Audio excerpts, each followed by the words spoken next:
বিসমিল্লাহির রহমানির রহিম। পরম করুণাময় অসীম দয়ালু আল্লাহর নামে শুরু করছি। ইসলামিক কালচারাল সেন্টার দাম্মাম মহান আল্লাহর অশেষ রহমতে আল কোরআন এবং সহিহ হাদিসের আলোকে সঠিকভাবে ইসলাম ধর্ম শিক্ষা দেওয়ার এক অনন্য প্রতিষ্ঠান।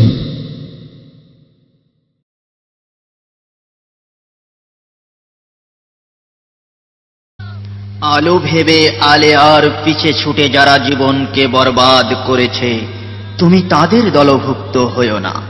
জেনে রেখো, কুরআন ও সহিহ হাদিস তোমার আমালের মানদণ্ড। তাই কোনো কথা শোনার পর তার দলিল তলব করো, কারণ দলিল ছাড়া কোনো কথা শরঈ বিধান হতে পারে না। হাদিস ভেবে ভুল করে জীবনে আমি কত আমল করিলাম, পরকালে বিনিময়ে ক্ষতিগ্রস্তদের সঙ্গী হলাম। আমলের খাতায় শূন্য পেলাম, মিজানের পাল্লায় শূন্য পেলাম।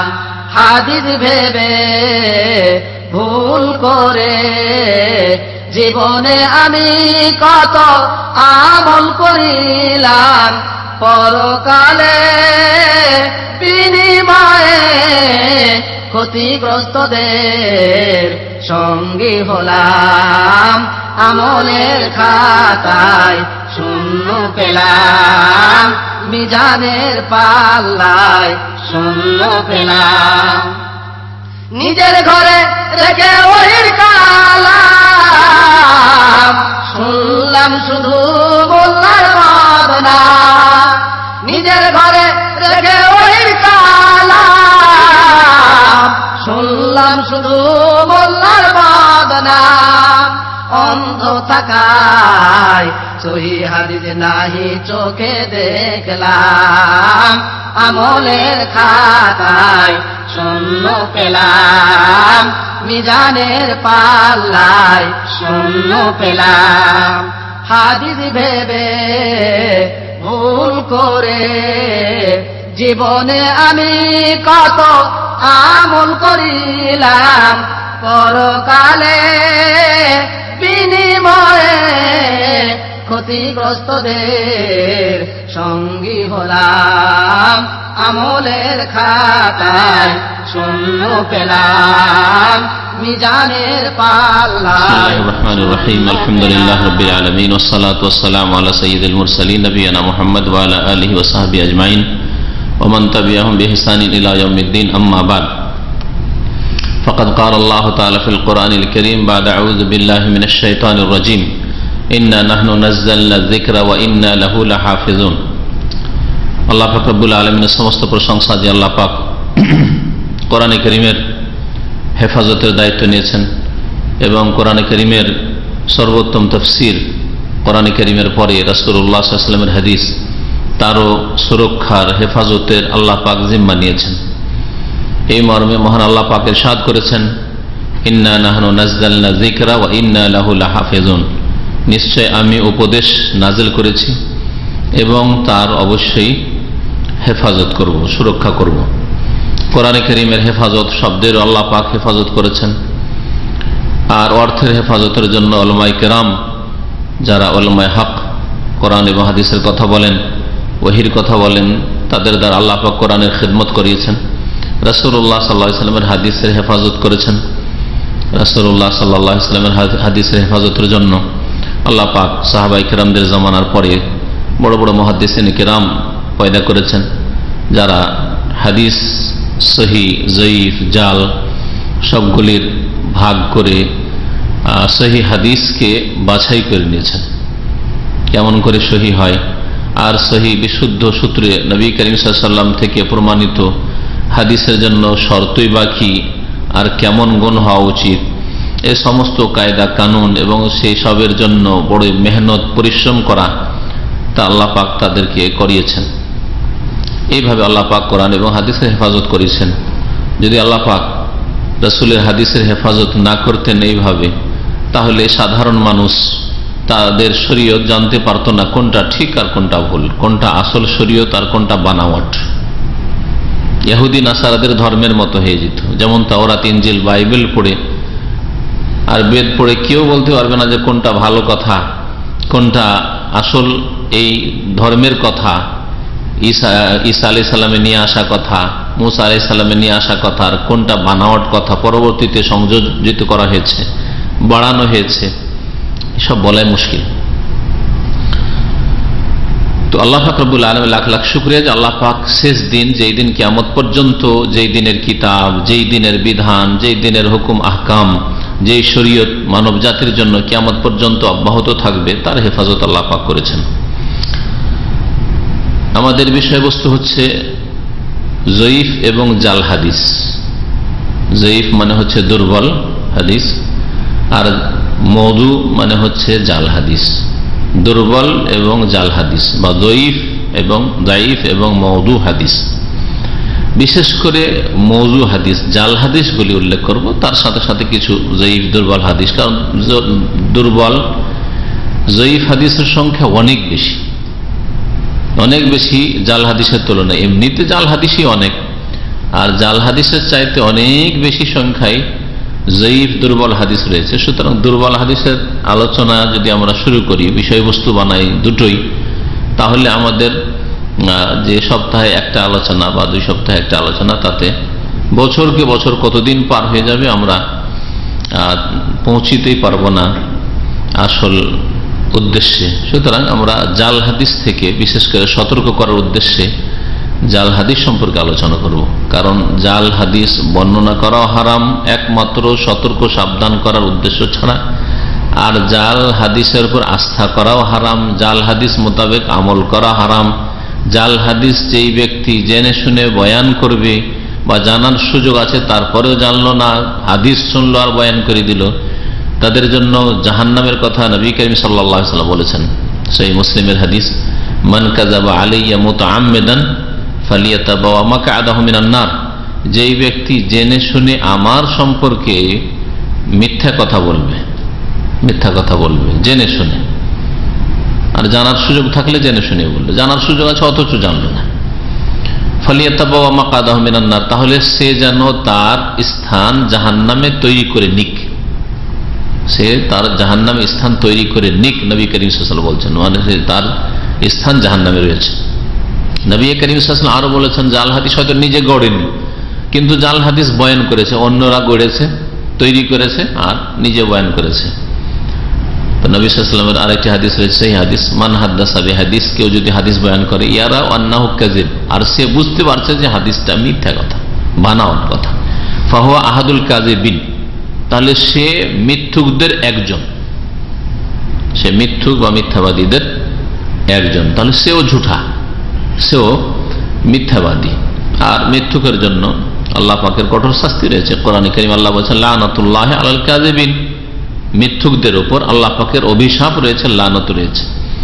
আর মানুষের সম্পর্কে মিথ্যা বললে যদি কাবিরা গুনাহ হয়, তো সাইয়্যিদুল মুরসালিন খাতাবুন নবীন মুহাম্মদুর রাসূলুল্লাহ সাল্লাল্লাহু আলাইহি ওয়াসাল্লাম সম্পর্কে যদি মিথ্যা কথা বলে, তাহলে কত বড় কাবিরা গুনাহ হইতে পারে, কত বড় কাবিরা গুনাহ হইতে পারে।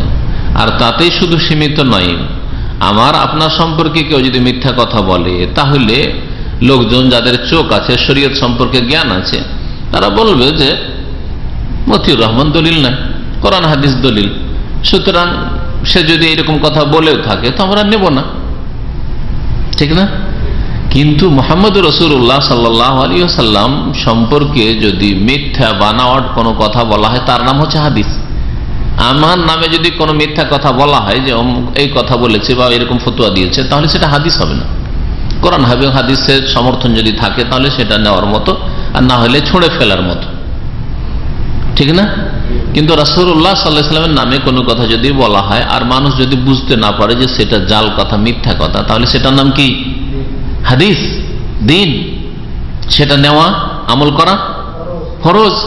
আকীদার কথা হলে সেটা বিশ্বাস করা ফরজ, সেটা ওহী হয়ে গেল, সেটা তখন দলিল হয়ে গেল। আমার কথা দলিল নয়, আপনার কথা দলিল না, দুনিয়ার কোনো মানুষের কথা দলিল নয়, বরং দুনিয়ার যে কোনো মানুষের কথার জন্য দলিল পেশ করতে হয় কোরআন থেকে অথবা হাদিস থেকে। ইউস্তাদাল্লু লাহু ওয়ালা ইউস্তাদাল্লু বিহি, যে কোনো মানুষের কথার সমর্থনে দলিল পেশ করা লাগে, তার কথাকে দলিল হিসাবে পেশ করা যায়। অমুক বলেছেন, এটা দলিল নাই। অমুক বলেছেন, ওর দলিল কোরআন হাদিস আছে কিনা তার দলিল পেশ করা আবশ্যক। পক্ষান্তরে রাসূলুল্লাহ সাল্লাল্লাহু আলাইহি ওয়াসাল্লামের কথা ইউস্তাদাল্লু বিহি, তার কথাই দলিলে পেশ করা যাবে, যে কালা রাসূলুল্লাহ সাল্লাল্লাহু আলাইহি ওয়াসাল্লাম, রাসূলুল্লাহ সাল্লাল্লাহু আলাইহি ওয়াসাল্লাম বলেছেন, অথবা রাসূলুল্লাহ সাল্লাল্লাহু আলাইহি ওয়াসাল্লাম করেছেন, রাসূলুল্লাহ সাল্লাল্লাহু আলাইহি ওয়াসাল্লাম সামনে করা হয়েছে, সাহাবীরা করেছেন, তিনি চুপ থেকেছেন। আমি আপনি চুপ থাকলে বাতিল, গুনহা, কাবীরার উপর চুপ থেকে যেতে পারেন, দুনিয়ার গরজে, স্বার্থে, কারো ভয়ে, ঠিক না? কিন্তু সাইয়্যিদুল মুরসালিন মুহাম্মদুর রাসূলুল্লাহ সাল্লাল্লাহু আলাইহি ওয়াসাল্লাম কখনো কোনো ভুলের উপর চুপ থাকতে পারেন না। তাকে আল্লাহ পাক পাঠিয়েছিলেন মানুষের সংশোধনের জন্য, মানুষকে সতর্ক করার জন্য। কি করে তিনি ভুলের উপর সতর্ক না করে চুপ থাকতে পারেন? অসম্ভব কথা। এর জন্য তিনি সামনে কোনো কিছু দেখেছেন, ঘটেছে, অথবা কেউ বলেছে আর চুপ থেকেছেন, এটার নামও হাদিস। এর নামও হাদিস, তার সমর্থন, যাকে তাকরীর হাদিস, তাকরীরি বলে। কওলি হাদিস, বাচনিক হাদিস। ফেলি হাদিস, কর্মগত হাদিস। আর বাচনিক হাদিসকে তাকরীর বলা হয়, নবী করিম সাল্লাল্লাহু আলাইহি ওয়াসাল্লামের সমর্থন বা অনুমোদন। জি, তো জাল হাদিস সম্পর্কে আলোচনা শুরু করব। জাল হাদিসগুলি তুলে ধরার আগে ভূমিকা স্বরূপ জাল হাদিস সম্পর্কে, যাতে করে আমাদের সাধারণ একটা জ্ঞান থাকে, এই আলোচনাটা আপনাদের সামনে পেশ করব। জাল হাদিসকে আরবিতে কি বলে বললাম? হ্যাঁ, মওদু। মওদু, মওদু শব্দটি ইসিম মফুল। আরবি গ্রামারে, সারফে হচ্ছে ইসমে মফুল। ওয়াদা ইয়াদাও, বাবে ফাতাহা ইফতাহ থেকে, ওয়াদা ইয়াদাও থেকে ইসিম ফাইল হচ্ছে ওয়াদে, আর ইসিম মফুল হচ্ছে মওদু। ওয়াদা মানে বানানো, তৈরি করা। ইয়াদাও যে তৈরি করছে অথবা করবে, মুজারে মানে বর্তমান অথবা ভবিষ্যৎ। আর ওয়াদা হচ্ছে অতীতকাল, মাজি। আর ওয়াদে মানে তৈরিকারী, যে তৈরি করে। তাহলে যে জাল হাদিস বানায় ওর নাম আরবিতে কি হলো? ওয়াদে, মানে যে ব্যক্তি জাল হাদিস তৈরি করে। তৈরি করে এক কথা, যে কোনো জিনিস তৈরি করা, এটা শাব্দিক অর্থ। তারপরে শরীয়তের ভাষায় যখন বলতে যাব তখন হাদিসের ক্ষেত্রে বলবো। যে ব্যক্তি তৈরি করে তার নাম হচ্ছে ওয়াদে, বা যে জাল হাদিস তৈরি করে তার নাম হচ্ছে ওয়াদে। অন্য কোনো কিছু তৈরি করে আরবিতে বলে ওয়াদে। হ্যাঁ, আর মওদু মানে তৈরিকৃত। মওদু মানে হচ্ছে যা তৈরি করা হয়। যেমন কাতেল মানে হত্যাকারী, আর মাকতুল মানে হত্যাকৃত, যাকে খুন করা হয়েছে। হ্যাঁ, যাকে খুন করা হয়েছে ওর নাম হচ্ছে মাকতুল। ওই রকমই মওদু মানে যা তৈরি করা হয়েছে, তার মানে বানাওয়াট।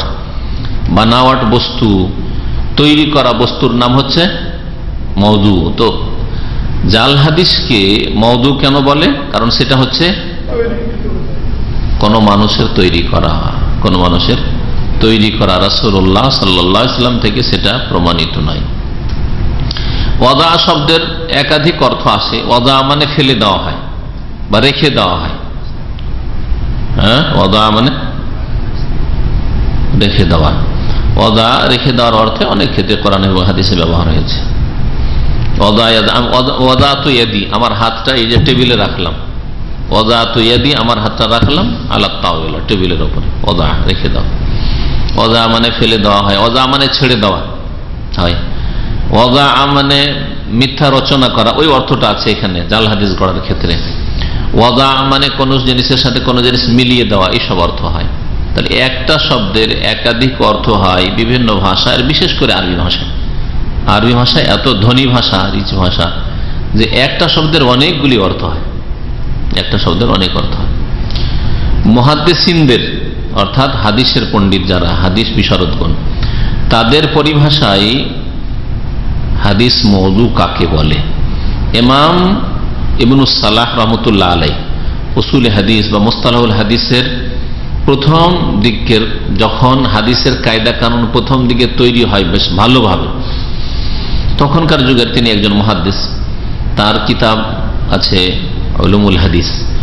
তাতে তিনি মওযু হাদিস বা জাল হাদিসের সংজ্ঞায় দুটি শব্দ বলেছেন, হুয়াল মুখতালাক আল মাসনু। জাল হাদিস বলা হয়। মুখতালাক মানে ইখতালাকা মানে তৈরি করা, গড়া, গড়া জিনিস।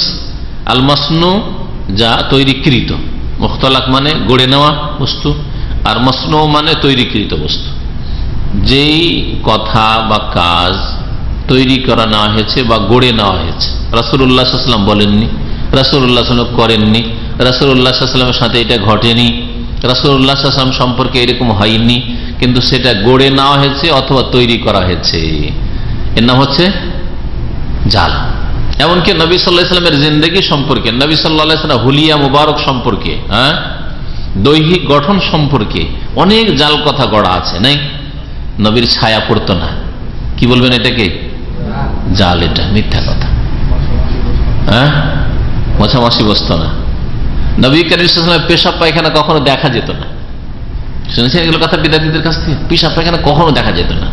যেমনই কাজা হাজাত করতেন, মাটি ফেটে যেত, মাটির তলায় কোথায় চলে কোনো মানুষ দেখতে পেত না। এসব মোল্লাদের কাছ থেকে সুঘ্রাণ আসতো পেশাব পায়খানা থেকে। ঘাম থেকে আসতো, এটা তো আছে কথা, তাও তো ঘাম থেকে আসতো মানে ঘাম থেকে আসতো কি? নবী করিম সাল্লাল্লাহু আলাইহি ওয়াসাল্লাম খুব বেশি বেশি আতর সুগন্ধি ব্যবহার করতেন, সেই জন্য সবসময় সুগন্ধি আসতো, আল্লাহু আলাম। এতটুকু যদি বলতো তো চলতো না, কিন্তু পেশাব পায়খানা থেকেও সুঘ্রাণ আসে। এগুলি কথা কি?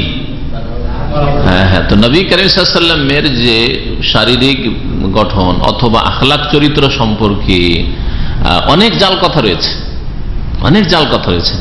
নবী করিম সাল্লাল্লাহু আলাইহি ওয়াসাল্লাম এইটা ভালোবাসতেন, ওটা ভালোবাসতেন, অথচ এগুলো কোন হাদিসে, সেই হাদিসে না, এগুলো জাল কথা।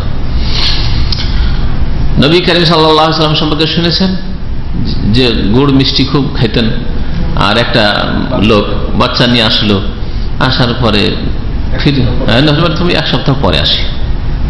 নবী সাল্লাল্লাহু আলাইহি ওয়াসাল্লাম ইউহিব্বুল হালুয়া মানে মিষ্টি জাতীয় জিনিস ভালোবাসতেন, ইউহিব্বুদ দুব্বা মানে লাউ কদু ভালোবাসতেন, এগুলি কথা ঠিক আছে, কিন্তু মিষ্টির এমন আসক্তি ছিল, আউযুবিল্লাহ, নবীর কত বড় মানহানি করেছে। আজকাল ইহুদি নাসারারা আমেরিকার ওরা মানহানি করেছে, যার জন্য মিছিল হচ্ছে, আর মুসলিম বিদাতি মোল্লা ওয়াজ মাহফিলে কিচ্ছা বয়ান করে যে এক বাচ্চাকে নিয়ে আসলো, যে বাচ্চাটা গুড় খায়। নবী যুগে গুড় কোথায় ছিল?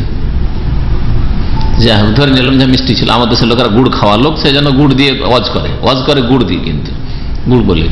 যাই হোক, তো মিষ্টি, মোট কথা খুব মিষ্টি খায়, আমার বাচ্চাটাতে একটু নসিহত করে দেন, আপনার কথা শুনবে, আমার কথা শোনে না। নবী সাল্লাল্লাহু আলাইহি ওয়াসাল্লাম নসিহত না করে বলেন আগামী সপ্তাহে আসি। আগামী সপ্তাহে বাচ্চাটাকে আবার নিয়ে আসে, বলছে বাবা রে, এত বেশি মিষ্টি খেতে হয় না, তুমি মিষ্টি খেও না।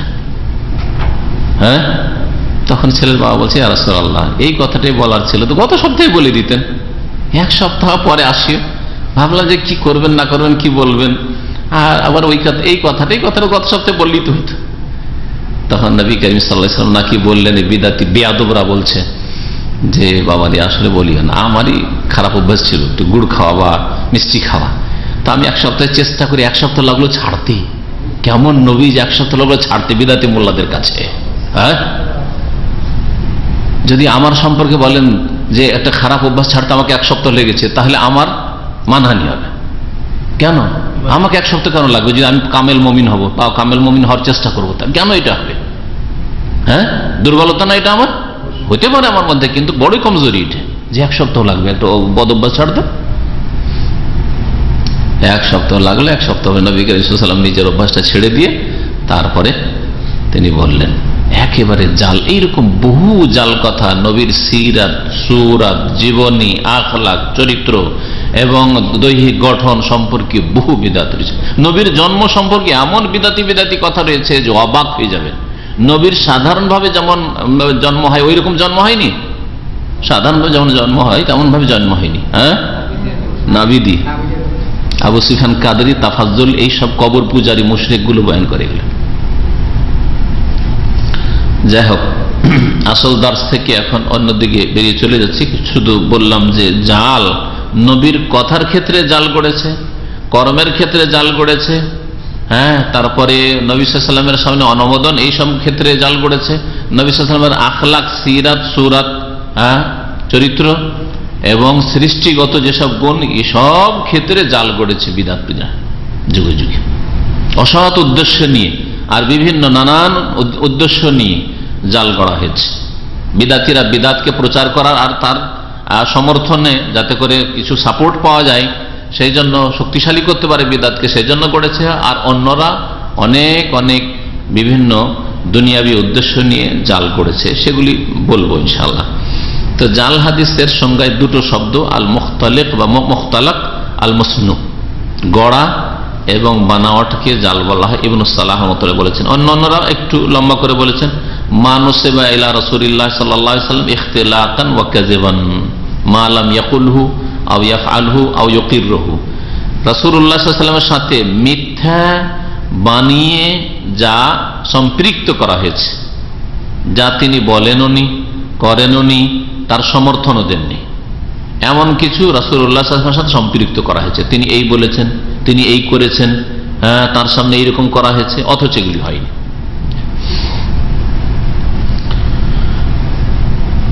মওযু হাদিস কে যদি ভাগ করা যায় হাদিসকে, তো হাদিস দুই ভাগে ভাগ করতে পারেন, সহি আর সহি নয়, সহি আর সহি নয়, আর গায়র সহি, সহি আর গায়র সহি। সহি মানে নবী সাল্লাল্লাহু আলাইহি ওয়াসাল্লাম থেকে প্রমাণিত সাব্যস্ত, আর যা সহি নয় মানে নবী কারীম সাল্লাল্লাহু আলাইহি ওয়াসাল্লাম থেকে প্রমাণিত না। প্রথম দুই ভাগে ভাগ করতে পারেন এরকম ভাবে। তারপরে আবার আপনার সহি হাদিসের মধ্যে মানে আমলযোগ্য যেগুলি হাদিস মাকবুল, বা এইভাবে করলে আরো ভালো, যেভাবে করেছেন এরা মানে যারা উসুল হাদিস বা মুস্তালাহ হাদিসের যারা অভিজ্ঞ, তারা মকবুল এবং মারদুদ, গ্রহণযোগ্য আর অগ্রহণযোগ্য, প্রত্যাখ্যানযোগ্য। গ্রহণযোগ্য মকবুল, আর মারদুদ মানে প্রত্যাখ্যানযোগ্য, মারদুদ যা রদ করে দেওয়া হয়েছে। মকবুলের মধ্যে তখন আসবে সহির দুই প্রকার, সহি লে জাতি, সহি লে গায়রি, হাসান লে জাতি, হাসান লে গায়রি, এই চার প্রকার। সংক্ষেপ বললে দুই প্রকার, সহি আর হাসান, এগুলি হচ্ছে মকবুল গ্রহণযোগ্য হাদিস। আর মারদুদ হালকা জয়ীফ দুর্বলতা থেকে শুরু করে, হালকা দুর্বল হাদিস থেকে শুরু করে যতগুলি দুর্বল হাদিসের স্তর আছে, আর সর্বনিম্ন স্তর দুর্বলতার হচ্ছে জাল হাদিস, মওযু হাদিস, যেটা মিথ্যা, আসলে দুর্বল নয়, সূত্র দুর্বল নয়, বরং একেবারে মিথ্যা কথা, যার মিথ্যা হওয়া সুনিশ্চিত বা সাব্যস্ত হয়েছে। জয়ীফ হাদিস এর মিথ্যা হওয়া সুনিশ্চিত নয়, তবে সন্দিহান যে এটা রাসূলুল্লাহ সাল্লাল্লাহু আলাইহি ওয়াসাল্লাম থেকে পৌঁছেছে কিনা। যখন সন্দেহ রয়েছে পৌঁছেছে কি পৌঁছেনি, তখন এই সূত্র দিয়ে এইরকম কথা নিব না যতক্ষণ পর্যন্ত বিশ্বস্ত সূত্র থেকে আমাদের কাছে রাসূলুল্লাহ সাল্লাল্লাহু আলাইহি ওয়াসাল্লামের ওহীর কথা না আসবে।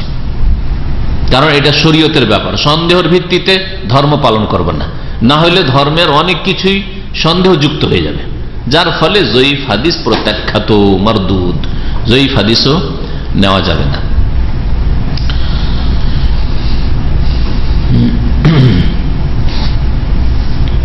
জাল হাদিস মানে বানাওয়াট, তাই না?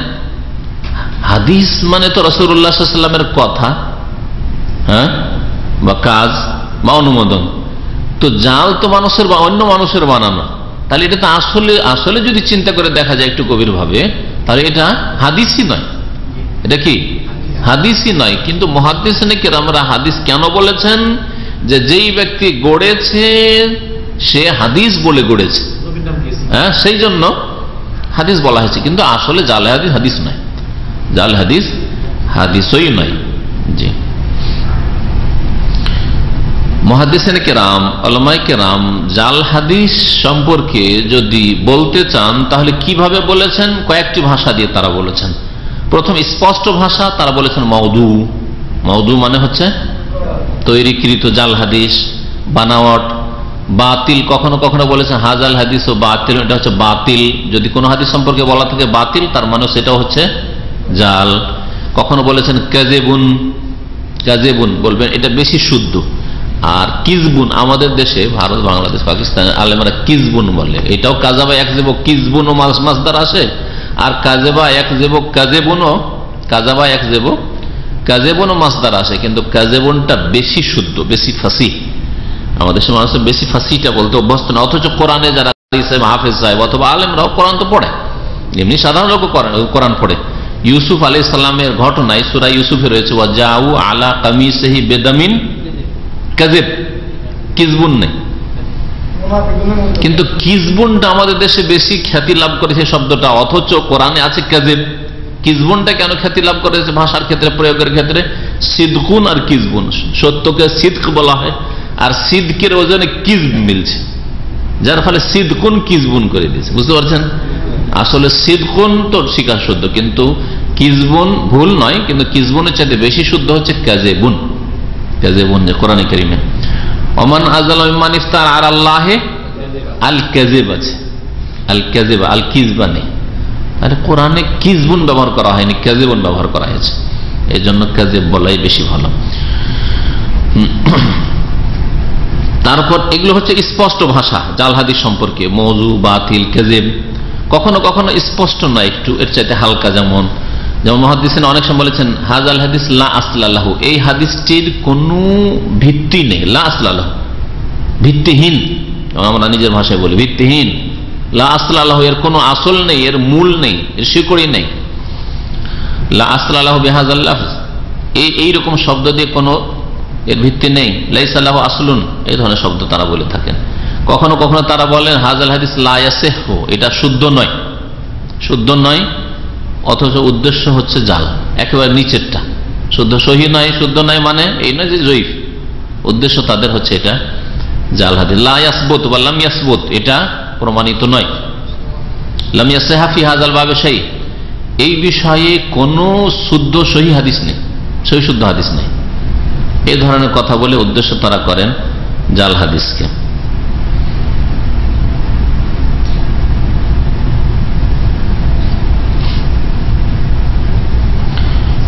হাদিস যারা গড়েছে, যেসব মিথ্যুকরা হাদিস গড়েছে, সেটা কমানো যায় না, একটু কমে দেয়। হাদিস যারা গড়েছে তারা দুই রকম করে হাদিস গড়েছে, দুইয়ের এক করে। একটা হচ্ছে যে নিজেই হয়তো শব্দগুলি বানিয়েছে, কথাগুলি বানিয়েছে নিজের পক্ষ থেকে, আর বানিয়ে মার্কেটে চালু করে দিয়েছে। কালা রাসূলুল্লাহ জড়িয়ে দিয়েছে, রাসূলুল্লাহ বলেছেন, অনেক সময় সনদ লাগিয়ে দিয়েছে, আবু হুরায়রা থেকে বর্ণিত, আবু বকর থেকে বর্ণিত, মা আয়েশা থেকে বর্ণিত, আল্লাহ রসুল, আল্লাহ রসুল বলেছেন, আল্লাহ রসুল করেছেন। এইভাবে নিজে থেকে বানিয়ে, বিষয়বস্তুটা বানিয়ে বলেছে কখনো কখনো। আর কখনো কখনো নিজে বানায়নি, আগের যুগের জ্ঞানীগুণীদের কথা, হ্যাঁ, বুদ্ধিজীবী আজকাল বলছে না, তখনকার যুগের জ্ঞানীগুণী ওই রকম পণ্ডিতদের কথা, অনেক সময় জ্ঞানীদের কথাতে কিছু উপদেশ আছে, আছে না নেই? হ্যাঁ, যেমন কর্ম তেমন ফল, কথাটা তো হাদিসে নেই, আছে কি? কিন্তু কোরআন হাদিসের সমর্থন আছে, কোরআন হাদিসের সমর্থন আছে। এখন কেউ যদি কালা রাসূলুল্লাহ সাল্লাল্লাহু আলাইহি ওয়াসাল্লাম, রাসূলুল্লাহ বলেছেন যেমন কর্ম তেমন ফল, কামাতা দিন ও তো দান, আরবিতে ওর প্রবাদ হচ্ছে এইটা, আর বাংলাতে হচ্ছে ওইটা। বুঝতে পারলেন না? টিট ফর ট্যাট, এটাকে যে হাদিস বানিয়ে দিল, আগেরই তৈরি ছিল, আর ওপর আগে থেকে কামাতা দিন ও তো দান বলতো, এটাকে কালা রাসূল লাগিয়ে দিলে হলো। হ্যাঁ, এইরকমই মেলা ক্ষেত্রে আছে। আগের কোন হেকমতের কথা, জ্ঞানের কথা, জ্ঞানমূলক কথা ছিল, সেটাকে কালা রাসূলুল্লাহ বলে জাল হাদিস গড়িয়ে দিল। নিজে গড়েনি, কিন্তু অন্যরা যেটা বলতো যে এটা জ্ঞানীদের কথা, সেটাকে বললো রসুলের কথা। এরকম অনেক ক্ষেত্রে হয়েছে। কোনো বিচিত্র না যে উতলবের ইলমা আলাউ কানা বিসসিন, তোমরা সুদূর চীন যেতে হইলো তোমরা এলিম শেখার জন্য যাও। এটা হয়তো নবী সাল্লাল্লাহু আলাইহি ওয়াসাল্লাম জামানার আগেও আরব জাহিলিয়াতের যুগের লোকেরা বলতো। দূর চীন দেশের নাম শুনেছে, কিন্তু কোনোদিন চীন দেশ যায়নি, কারণ তাদের বাণিজ্যিক সফর হয় এমন দেশে ছিল, আর না হলে শাম দেশে, রোম পর্যন্ত ছিল, আর এর বেশি ছিল না। না রাশিয়া বুঝতো, না চীন বুঝতো, কিছু বুঝতো না।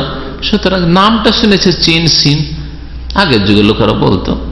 এক মৃত্যুকে এসে তখন লাগিয়ে দিল উতলুবুল ইলম আলাউ কানা বিসসিন। বুঝলেন না? হয়তো নিজে গড়েনি, আগের কারণ এরকম কথা প্রবাদে ছিল যে দূর হইলো, মেহনত হইলো, এলিম শিখার জন্য মেহনত করো, যাও দূরে, হাদিস বানিয়ে ফেলেছে। কখনো কখনো হয়তো কারণ জাল হাদিস গড়া হয়েছে সাহাবে কেন্দ্রের জামানার পরে, সাহাবীর কথাকে কালা রাসূলুল্লাহ করে দিয়েছে, তা কোনো তাবেঈর কথাকে কালা রাসূলুল্লাহ করে দিয়েছে, এরকম অনেক সময় হইতে পারে।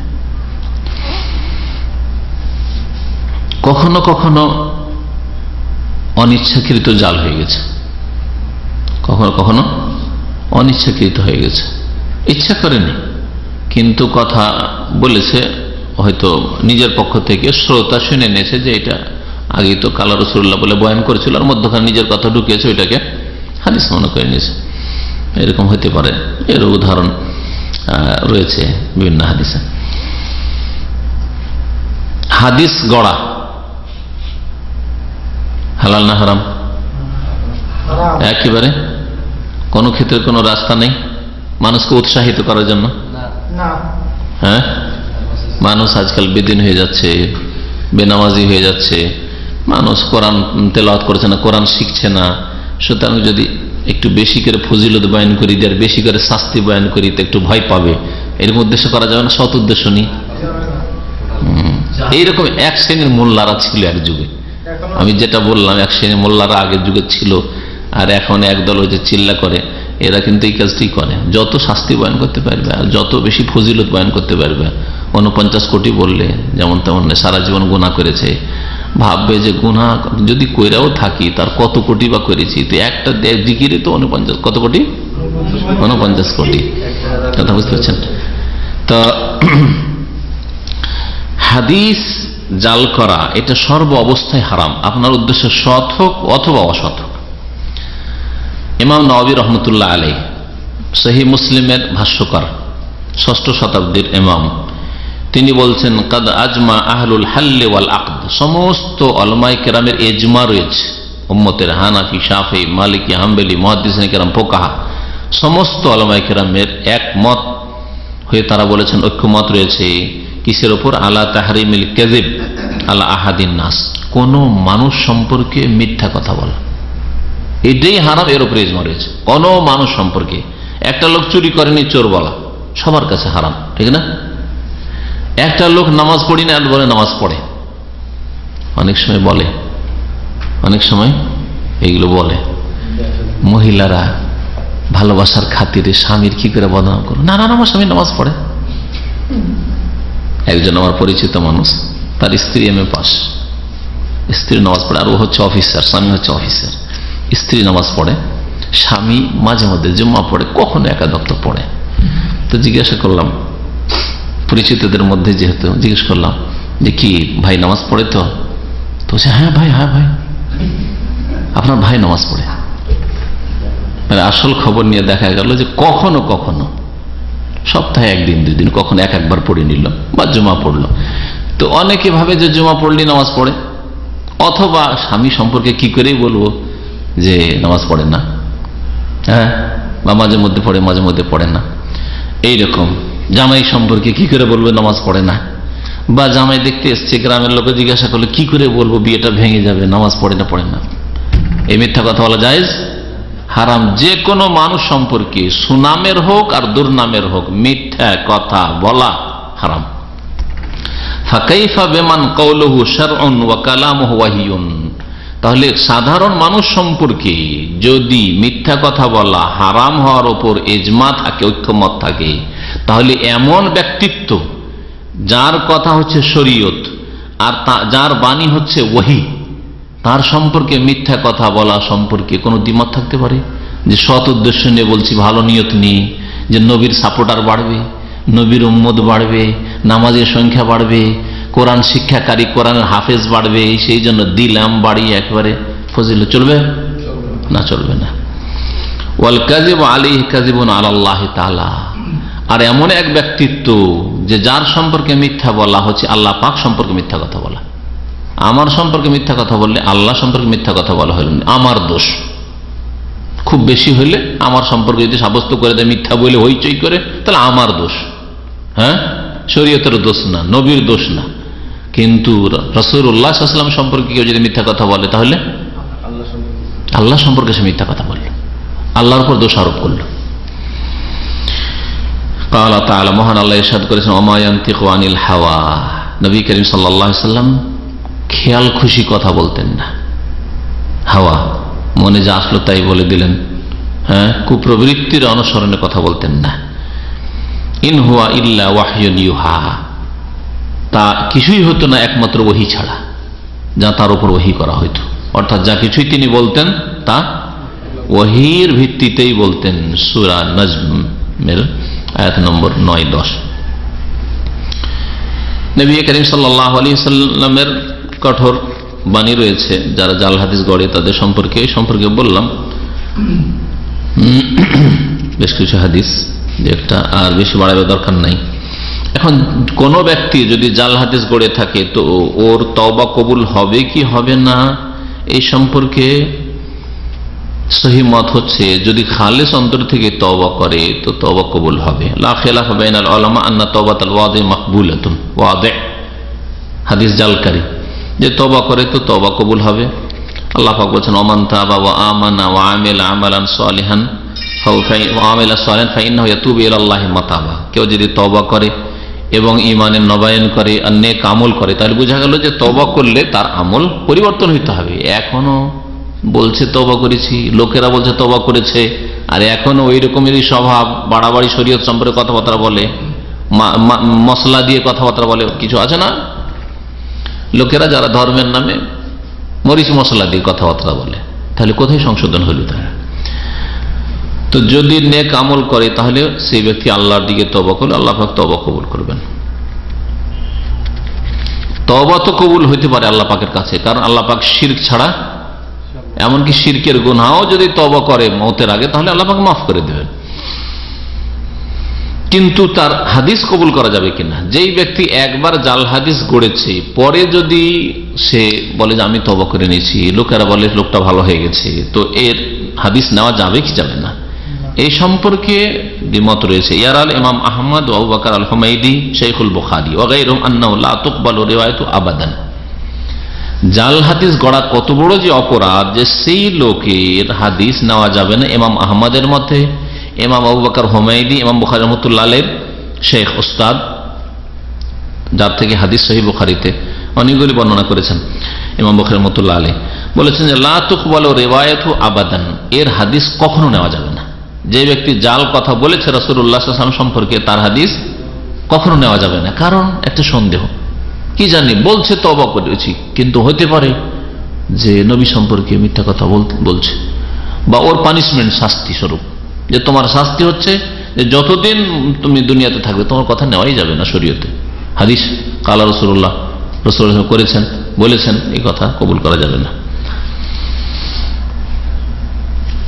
তবে ইমাম নওয়াবী রাহমাতুল্লাহ আলাইহি বলেছেন যে না, তার তওবা কবুল করা যাবে এবং তার রিওয়ায়াতও কবুল করা যাবে সাক্ষীর মতো। যেমন একটা লোক যদি মিথ্যা কথা বলে, কখনো মিথ্যা কথা বলতো, তারপরে পরবর্তীতে সেই লোকটা তওবা করেছে, আগামীতে কোনো কেসের সাক্ষীর জন্য তার সাক্ষী গ্রহণ করা যাবে কি যাবে না ইসলামিক আদালত। কারণ দুনিয়ার আদালতে তো মিথ্যুক আর সত্যবাদীর কোনো পার্থক্য নেই সাক্ষীর ক্ষেত্রে, বরং সাক্ষীকে তো সাজিয়ে নিয়ে আসা হয় যে তোমাকে এইভাবে সাক্ষী দিতে হবে। এই উকিলগুলি তো এই জন্যই পয়দা করা হচ্ছে, উকিলের প্রোডাকশন হচ্ছে যে তোমরা শিখিয়ে নিয়ে আসবে যে এইভাবে বললে কেসটাতে জিততে পারে। এই হলো আজকালকার অবস্থা মানবরচিত বিধানে। শরীয়তে যেই ব্যক্তি মিথ্যা সাক্ষী দিয়েছে বা মিথ্যা কথা বলেছে, সে যদি তওবা করে তাহলে তার সাক্ষী পরবর্তীতে তওবা যদি সুন্দর হয়ে থাকে, প্রমাণ হয়ে থাকে, তাহলে কবুল করা যাবে। এইরকমই এমনকি কাফের কুফরের অবস্থায় ছিল, তখন তার আমল কবুল হতো না, কিন্তু ইসলাম কবুল করার পরে সে যদি ভালো কথা বলে তাহলে যেমন কবুল করা যাবে এরকমই। তবে মাসলা ইখতিলাফ রয়েছে। নবী করিম সাল্লাল্লাহু আলাইহি ওয়াসাল্লাম সম্পর্কে মিথ্যা কথা বলা যে কত বড় অপরাধ, যে এই ক্ষেত্রে উলামারা ইখতিলাফ করেছেন যে এত বড় অপরাধী যে ওর কথা কবুল করব না করব না। ইমাম আহমদের মতো আলেম আর ইমাম বুখারীর ওস্তাদের মতো আলেম, এইরকম বহু আইম্মা কেরামরা তারা বলেছেন ওর জীবনে কোনোদিন হাদিস কবুল করব না, কারণ সে মিথ্যা হাদিস গড়েছে।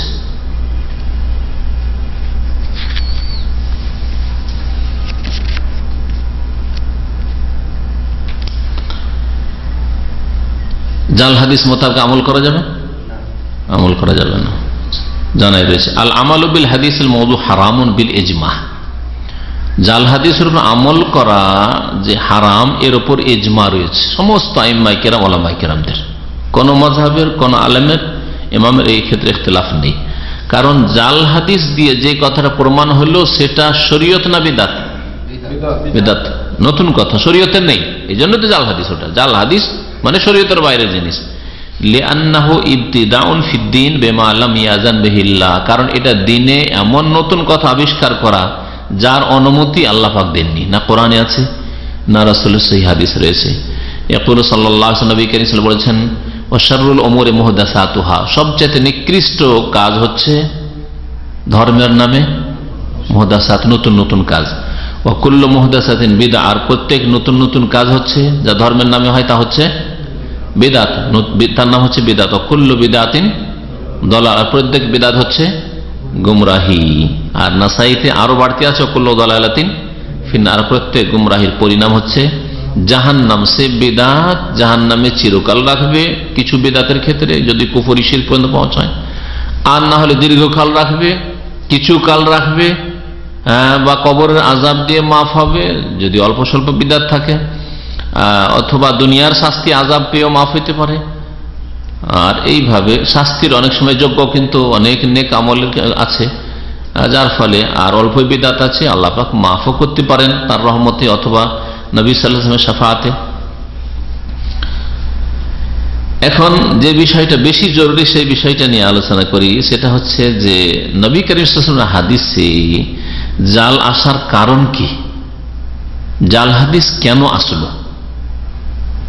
নবী করিম সাল্লাল্লাহু আলাইহি ওয়াসাল্লামের সাহাবায়ে কেরামরা সবাই সত্যবাদী ছিলেন, আল্লাহ পাক তাদের সার্টিফিকেট দিয়েছেন, যাদেরকে আল্লাহ বলছেন যে রাদিয়াল্লাহু আনহুম ওয়া রাদু আনহু, আল্লাহ তাদের উপর রাজি হয়ে গেছেন আর তারা আল্লাহ পাকের নিয়ামত পেয়ে সন্তুষ্ট হয়ে যাবে বা হয়ে গেছেন। তো তাদের সম্পর্কে এরকম বহু সার্টিফিকেট কোরআনে কারিমে রয়েছে। সাহাবায়ে কেরামের মর্যাদা সম্পর্কে যদি আয়াত নিয়ে আলোচনা করা হয় তো অনেক আয়াত রয়েছে, যে আয়াতগুলি পেশ করা যেতে পারে সাহাবায়ে কেরামদের সার্টিফিকেট সম্পর্কে। সাহাবায়ে কেরামদের জামানার পরে এই ফিতনা শুরু হয়েছে, তাবেঈনদের জামানা তো এই ফিতনা অল্প স্বল্প ছিল। মিথ্যুকদের সংখ্যা, ধর্মের নামে জাল গড়বে তাবেঈনদের জামানাতেও তাদের সংখ্যা খুব কম ছিল। একমাত্র যারা আলী রাদিয়াল্লাহু তাআলা দোহাই পেড়ে আব্দুল্লাহ বিন সাবা ইহুদির চক্রান্তে পড়ে শিয়া রাফেজি হয়েছিল, আর আবু বকর ওমর রাদিয়াল্লাহু উসমান এই তিন খলিফার খেলাফতকে মানতে রাজি হয়নি, এরাই এই তাবেঈনদের জামানায় জাল কথা বলা শুরু করেছিল। না হলে এমনকি খারিজি বিদাতিরাও সেই জামানায় জাল কথা পড়ত না। সেই যুগে প্রথম যে দুটো বাতিল ফিরকা জন্মায় সাহাবায়ে কেরামদের আমলেই, সেটা একদল ছিল রাফেজি আর একদল খারেজি। খারেজি যারা আলী রাদিয়াল্লাহু আনহু, মুআবিয়া রাদিয়াল্লাহু আনহু, আমর ইবনে আস, এরাকে বলল এরা কাফের হয়ে গেছে, ওদের বিরুদ্ধে অস্ত্র ধারণ করা যাবে, রক্ত হালাল। গুমরাহ এরা, অনেকে তবে কুফরি ফতোয়া দিয়েছে। সন্ত্রাসী, আজকালকার যেমন সন্ত্রাসীরা রয়েছে, এদের সন্ত্রাসীদের ইমাম ছিল খারেজিরা ওই যুগে। তো যদিও ইখতিলাফি মাসলা, কুফরি পর্যন্ত হয়তো পৌঁছায় না, কিন্তু বড় কাবিরা গুনাহ এবং হত্যার শাস্তি তাদের জন্য নবী করিম সাল্লাল্লাহু আলাইহি ওয়াসাল্লাম বলেছেন, লাইন আদরাকতুহুম, আমি যদি তাদেরকে পেয়ে যাই, তোমাদের পরে তারা আসবে, লা আক্তুল্লাহম কাতলা আদ, তাহলে তাদেরকে ঢালা হারে আদ জাতিকে আল্লাহ পাক যেভাবে ধ্বংস করেছে ওইভাবে আমি তাদেরকে হত্যা করব। নবী করিম সাল্লাল্লাহু আলাইহি ওয়াসাল্লাম বলেছেন এই সন্ত্রাসীদের সম্পর্কে। সন্ত্রাস যেটা কোরআন এবং হাদিসের আলোকে সন্ত্রাস, সেটা অবশ্যই বড় অপরাধ। আর ইসলাম পালন করলে, নামাজ পড়লে, দাঁড়িয়ে রাখলেই মৌলবাদী আর সন্ত্রাসী হয়ে যায়, এগুলো হচ্ছে ইহুদি নাসারা ইসলামের শত্রুদের বানানো কথা। জি, সুতরাং সন্ত্রাসটাকে বোঝার চেষ্টা করতে হবে। জি, নিরীহ নির্দোষী মুসলিম হোক আর অমুসলিম হোক, মানুষকে হত্যা করা আর মানুষের ধন সম্পদ ধ্বংস করা ইত্যাদি, এগুলো সন্ত্রাসী কাজ। আর কেউ যদি কোনো ন্যায্য হক আদায় করার জন্য, মজলুম নির্যাতিত প্রতিরক্ষার জন্য অস্ত্র ধারণ করে, তাদের অধিকার রয়েছে, সব যুগে অধিকার রয়েছে। অধিকার নেই? স্বাধীনতা আন্দোলনগুলি কিসের আন্দোলন? তারা কি এটাকে ন্যায্য অধিকার মনে করেনি যে কোনো দেশের স্বাধীনতার ক্ষেত্রে?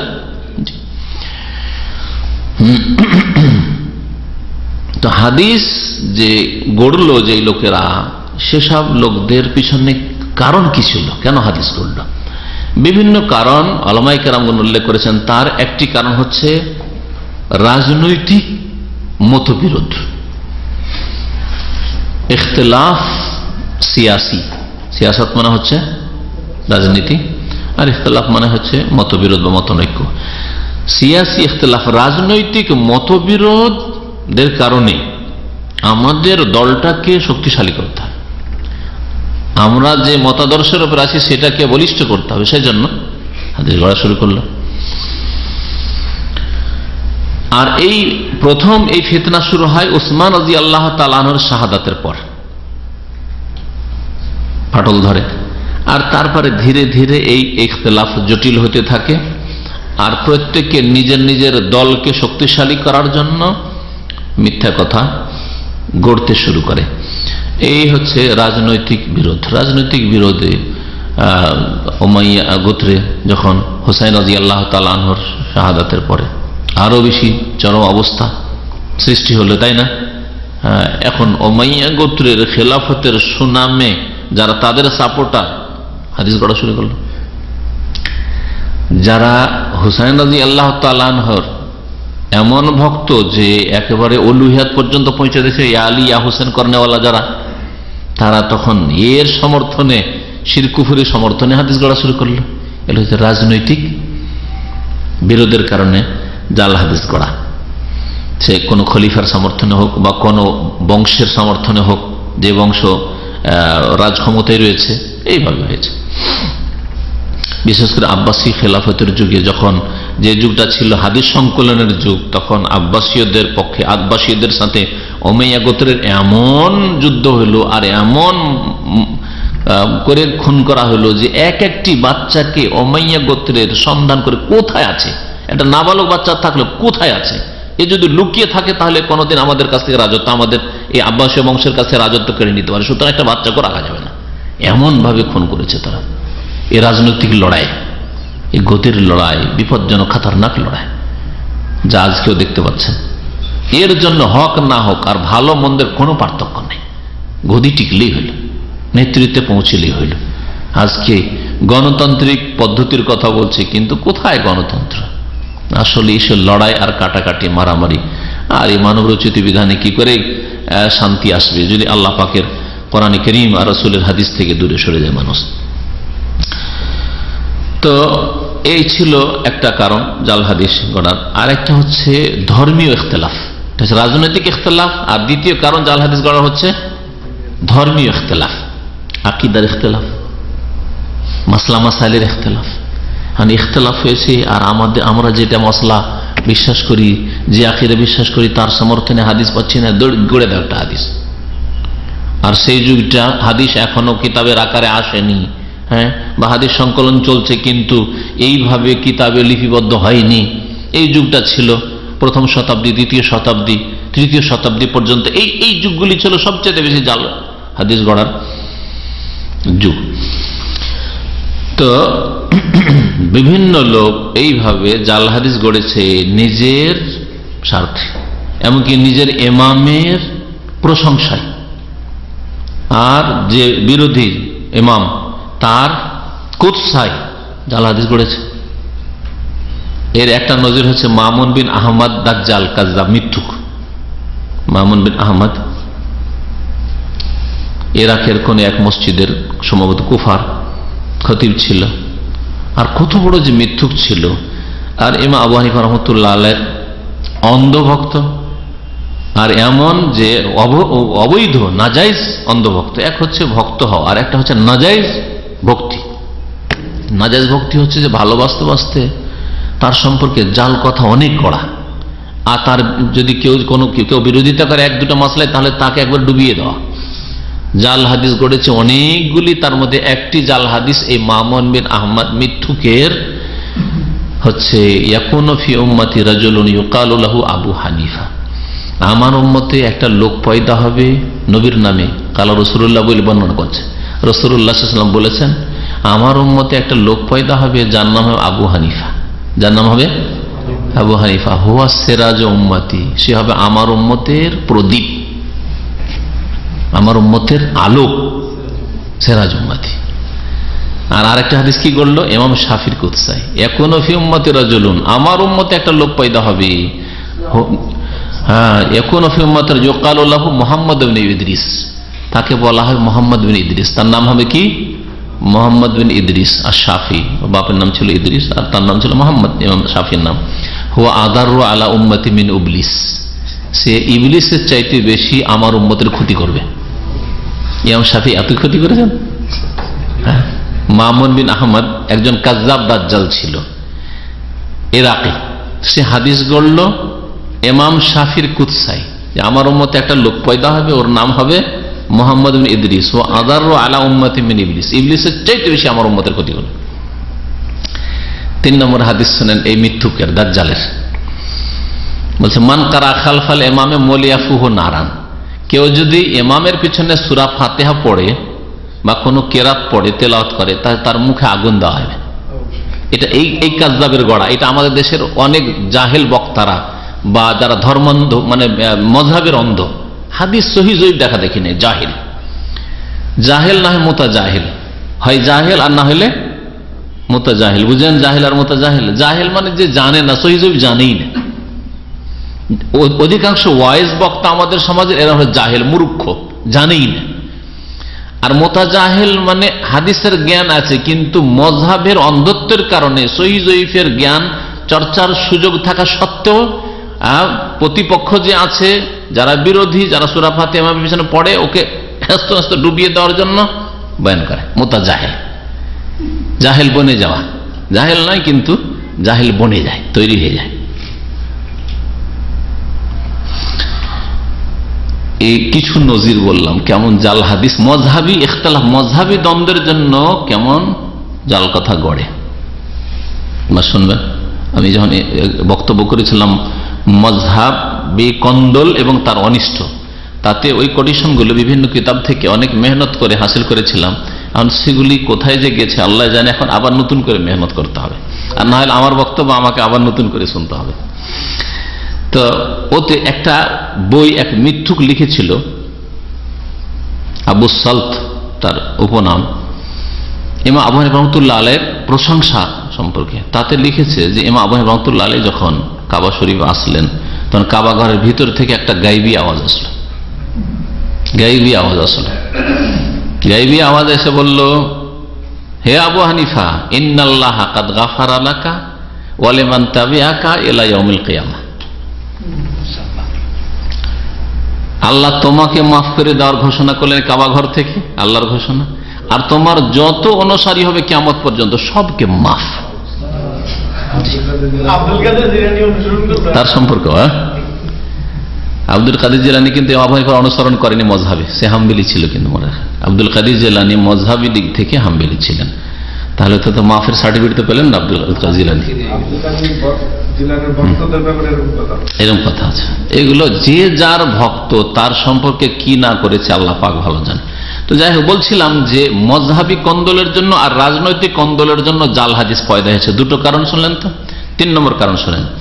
3 নম্বর কারণ হচ্ছে ইসলামের শত্রুতা আর বিধর্মিতা।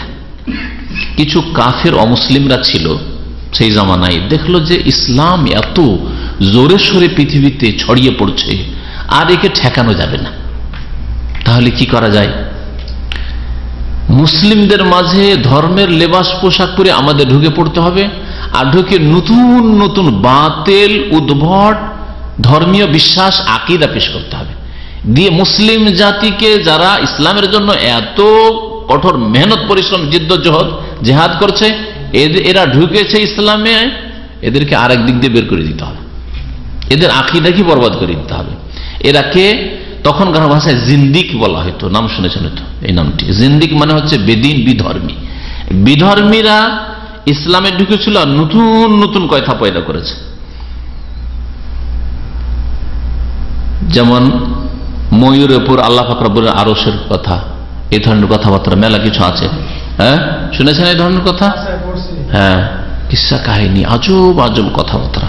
তো যাই হোক, যখন এই ধরনের উদাহরণগুলি আসবে তখন হাতে নাতে ওই এইরকম বিধর্মীরা যে হাদিসগুলি গড়েছে সেগুলি পেশ করা যাবে। বিধর্মীদের একদল যেমন আলী এলাহ, আলীর মধ্যে খোদাই এলাহি শক্তি আছে। আর আজ পর্যন্ত ওই যে ঢুকিয়ে দিয়েছে বিধর্মীরা, কিয়ামত পর্যন্ত লক্ষ লক্ষ লোক ইয়া আলী করে। কোন ভারী সামান উঠাইতে পারে না, ইয়া আলী, ঠিক না? জি, এই বিধর্মীরা এই কাজ করেছে। তো এইভাবে ইসলামের মধ্যে জাল হাদিস ঢুকিয়েছে এক শ্রেণী বিধর্মীরা। 4 নম্বর কারণ হচ্ছে কিসসা কাহিনী আর ওয়াজ। ওয়াজ বক্তারা যদি শুধু কোরআন হাদিসের কথা বলে তো অত মিষ্টি লাগবে না। হ্যাঁ, যেমন এমনি শাকসবজি তরকারি খাচ্ছেন অত মজা লাগে না, কিন্তু চাটনি খেতে আর ভর্তা খেতে দিলেন ঝাল আর তেল আর মশলা দিয়ে, যে ভর্তা কত মজা লাগছে বাঙালি মানুষকে। বাঙালি মানুষের গোস্ত মাছের চাইতে ভর্তা বেশি ভালো। হ্যাঁ, চিংড়ি মাছ এমনি ভালো লাগবে না, কিন্তু ভর্তা, মাছ এমনি রান্না করে ভালো লাগছে না, ফ্রাই ভালো লাগছে না, কিন্তু ভর্তা বানিয়ে দেন, দেখেন পাগলের মতো খাবে। হ্যাঁ, কালাজিরা এমনি খেতে পারেন, খাবে না, কিন্তু ভর্তা বানিয়ে দেন, দেখেন পেট পুরে ভাত খেয়ে যাবে। হ্যাঁ, আরে লবণ ভর্তা পর্যন্ত, লবণেরও ভর্তা হচ্ছে। কেন ভর্তা ভালো লাগে? হ্যাঁ, কারণ ওতে মরিচ মশলা দেওয়া আছে, তেল মশলা মরিচ দেওয়া আছে। তো ওয়াইজ বক্তা এদেরকে প্রাচীন যুগে, আব্বাসীয় যুগে বড় বড় কিস্সা গো ওয়াইজ পয়দা হয়েছিল। এরা মিথ্যা বয়ান করত, না হলে মানুষ শুনবে না, লোকজন জমা হবে না। বুঝতে পেরেছেন? আমাদের সমাজে জলসা ওয়াজ মাহফিলে ওই রকম পেশাদার বক্তাগুলি কেন ডাকে? সুর করা বক্তা, 4-5 ঘন্টা বলবে কানে হাত দিয়ে, আর কোথাকার কিস্সা কোথায় যে শোনাইলো, মা আনজাল্লাহ মিন সুলতান, কোরআনে পাবেন না, হাদিস পাবেন না, কিন্তু শুনাইলো।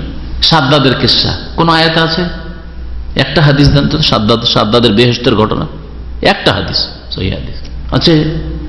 কিন্তু আমাদের ওয়াইজরা কি করে? মানুষকে কাঁদিয়ে ফেলে সাদ্দাদের বেহেশতের কথা বলে। হ্যাঁ, এইরকম কত কি যে আছে। তো এই কিস্সা কাহিনী বয়ান করতে গিয়ে জাল হাদিস গড়েছে, কখনো মানুষকে উৎসাহিত করার জন্য, কখনো মানুষকে ভয় দেখাবার জন্য।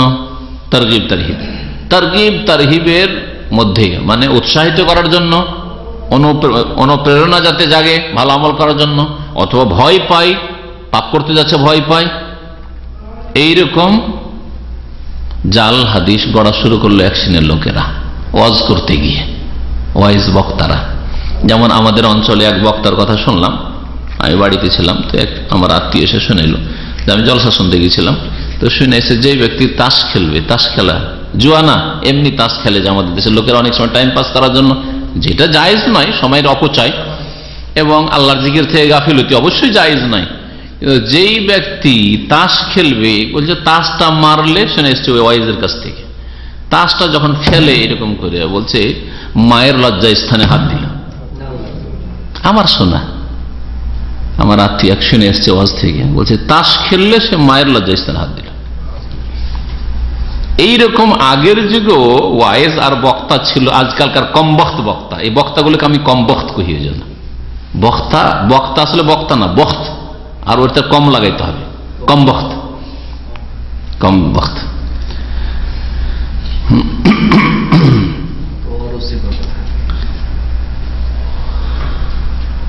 ওয়াজ উপদেশের ক্ষেত্রে জাল হাদিস গড়েছে।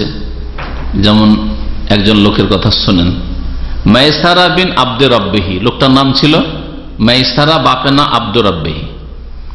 কোরআনের প্রত্যেকটি সূরার ফজিলতে হাদিস গড়ল, হাদিস গড়ল, প্রত্যেক সূরার ফজিলত, সূরা ফাতিহার ফজিলত, বাকারার ফজিলত, আলে ইমরানের ফজিলত, নেসার ফজিলত, ওয়াকিয়ার ফজিলত। আপনারা শুনেছেন না ওয়াকিয়ার ফজিলত? হ্যাঁ, সূরা ওয়াকিয়া যদি নিয়মিত রাত্রে পড়ে তো গরিব থাকবে না।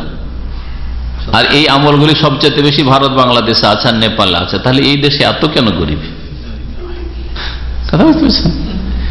আর সৌদি আরবে একটিও লোক এই আমল করে না, তো এই দেশে কেন আবার পয়সা? চিন্তা করছেন? তাহলে তো এদেরকে আল্লাহ খেতেই দিত না, যে সূরা ওয়াকিয়া পড়িস না তোরাকে খেতে দেবো।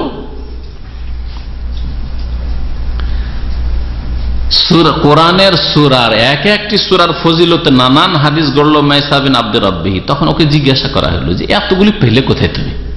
আরে আমরা কেউ শুনিনি, তুমি এতগুলি কথা পেলে কোথায়? যে প্রত্যেক সূরার ফজিলত, প্রত্যেক সূরার ফজিলত। ওয়ালাম্মা সুইলা আন যালিকা কাল, তখন সে জবাব বলল, আরে জানো, রাআইতুন নাসা ইনসারাফু আনিল কোরআন, আজকালকার জামানায় লোকজনকে দেখছি যে কোরআন বিমুখ হয়ে গেছে, কোরআন পড়তে চায় না, কোরআন শিখতে চায় না, কোরআন মুখস্থ করতে চায় না, কোরআন তিলাওয়াত করতে চায় না, দুনিয়ায় মেতে উঠেছে। তখনকার যুগে যদি দুনিয়ায় মেতে উঠে থাকে, আজকাল কি অবস্থা হয়েছে মুসলমানদের চিন্তা করুন।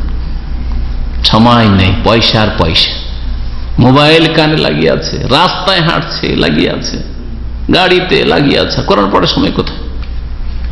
তখনকার যুগে এইরকম অবস্থা খানিকটা দেখে, তখনকার যুগ না এই মোবাইল ছিল না, টেলিফোন ছিল না, এত ব্যস্ততাই ছিল না, এত ব্যবসা বাণিজ্য ছিল, তারপরে লোকজনকে যখন দেখলো যে খুব কোরআন টোরআন পড়ে না, তখন এই জাল গড়া শুরু করলো। বলছে নিজে স্বীকার করছে, নিজে সে স্বীকার করেছে স্বয়ং, রাআইতুন নাসা ইনসারাফা আনিল কোরআন, মানুষজনকে যখন দেখলাম যে কোরআন থেকে এরা বিমুখ হয়ে গেছে, ফিরে গেছে, ফাওয়াযাতুহা, তখন এই জাল হাদিসগুলি আমি গড়ে দিলাম, জাল হাদিসগুলি তৈরি করে দিলাম। ওরা দেব নাসা ফিহা, উদ্দেশ্য আমার ছিল যাতে মানুষকে কোরআনের দিকে ধাবিত করি, উৎসাহিত করি।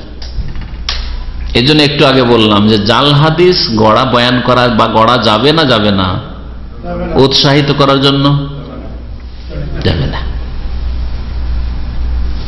ওই জাহেলরা বলেছে মান কাযাবা আলাইয়া, আরবি ভাষায় আলাইয়া অনেক সময় বিপরীত অর্থ হয়, যে যেই ব্যক্তি আমার বিরুদ্ধে, আলাইয়া মানে যেমন দা আলাইয়া মানে আমার উপর বদদুয়া করলো, আর দা লাহু লামটা সমর্থনে আছে, দা লাহু মানে ওর জন্য নেক দোয়া করলো, আর দা আলাইহে মানে ওর উপর বদদুয়া করলো। তো মান কাযাবা আলাইয়া মুতাআম্মিদান, যে সহিহ মুসলিমের হাদিসটা আছে, যেই ব্যক্তি আমার সম্পর্কে মিথ্যা কথা গড়বে, মিথ্যা কথা জেনে শুনে বলবে, তা সেই ব্যক্তি জাহান্নামে তার স্থান তৈরি করে নিক, তাই না হাদিসটা? এই হাদিসের এই জাহেল মূর্খরা ব্যাখ্যা করেছিল মান কাযাবা আলাইয়া, নবী বলেছেন আমার সম্পর্কে মানে আলাইয়া আমার বিরুদ্ধে, আমার ক্ষতি করার জন্য, শরীয়তের ক্ষতি করার জন্য যদি মিথ্যা কথা বলে তাহলে জাহান্নামে যাবে। আর আমরা তো শরীয়তের ক্ষতি করার জন্য না, কোরআনের ক্ষতি করার জন্য, কোরআনের লাভ করার জন্য, কোরআন বেশি বেশি পড়ুক মানুষ, হ্যাঁ নামাজের দিকে আসুক, মসজিদের দিকে আসুক, এই জন্য জাল হাদিস গড়েছি।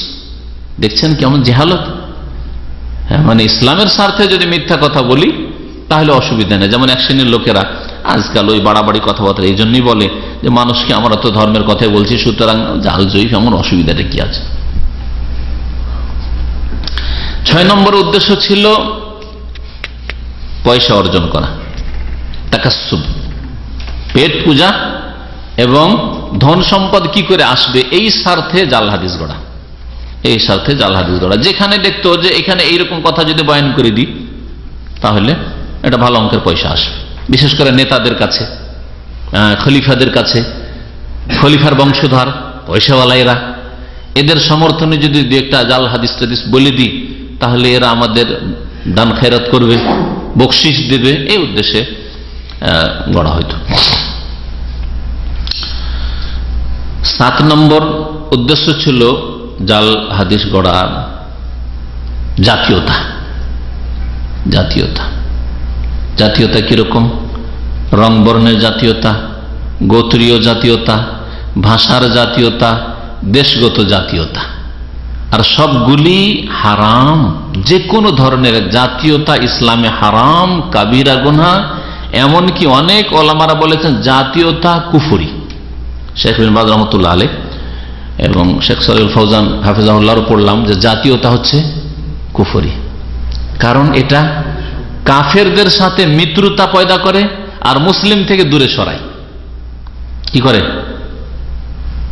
কাফের সাথে মিত্রতা তৈরি করে এই জাতীয়তা, আর মুসলিম থেকে দূরে সরায়। যেমন একজন লোক যদি চীনের মুসলমান হয় আর আপনি বাংলাদেশের, হজে দেখা হইল চীন দেশের,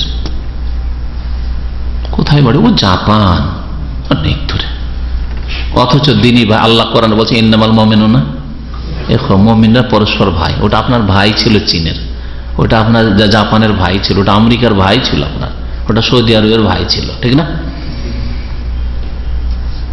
ভাষা এর এক শব্দ বুঝি না, একটা অক্ষর বুঝি না কি। আর যদি এটা বাংলাদেশের হিন্দু পান, বাংলাদেশের একটা খ্রিস্টান পেয়ে যান, যারা ভারতের যদি জাতীয়তা থাকে, তাহলে জাতীয়তা নেই তো আলহামদুলিল্লাহ, যার জাতীয়তা ইসলাম তো কামিয়াব। কিন্তু আজকাল এইরকম লোক শতকরা একটা পাওয়া মুশকিল, যার জাতীয়তা শুধু ইসলাম, আমি প্রথম মুসলিম, তারপরে আর কিছু, আর কিছুর আমার কাছে তেমন কোনো মূল্য নেই, এইরকম লোক পাওয়া মুশকিল।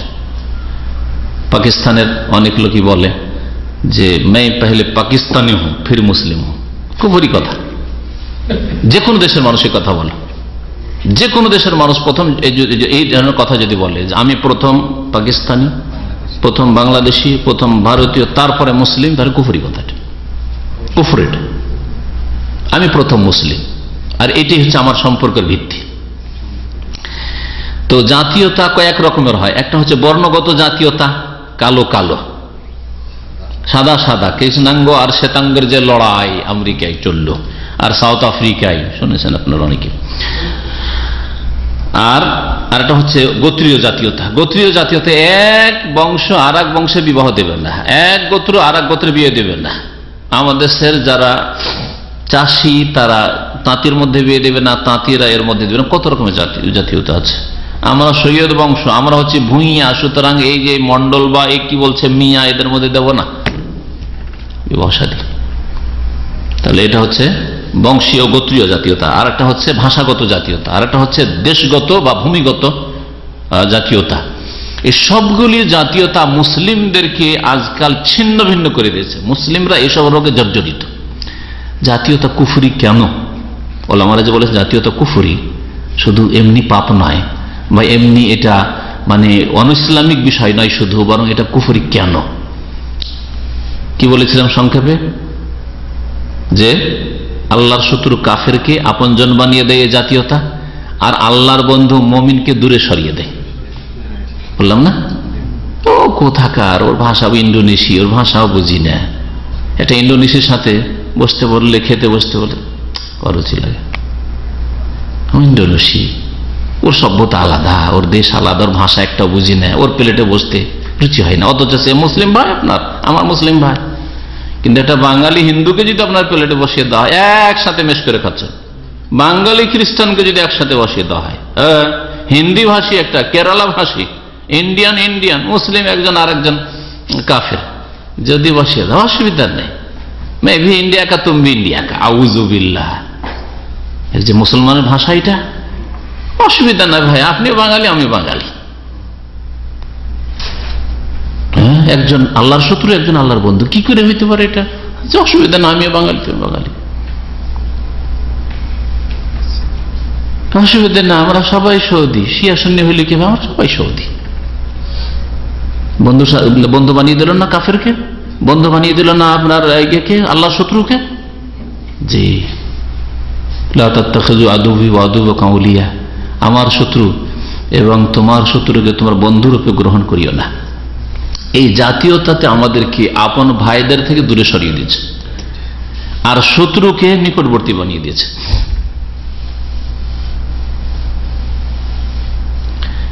এই কোন রকমের জাতীয়তা যতগুলি বললাম, এই জাতীয়তা ইসলামের নেই। ইসলামের জাতীয়তা হচ্ছে ইসলাম, ইন্না দীনা ইনদাল্লাহিল ইসলাম, আর ইন্না আকরামাকুম ইনদাল্লাহি আতকাকুম, তোমাদের মধ্যে সবচেয়ে সম্মানীয় কে?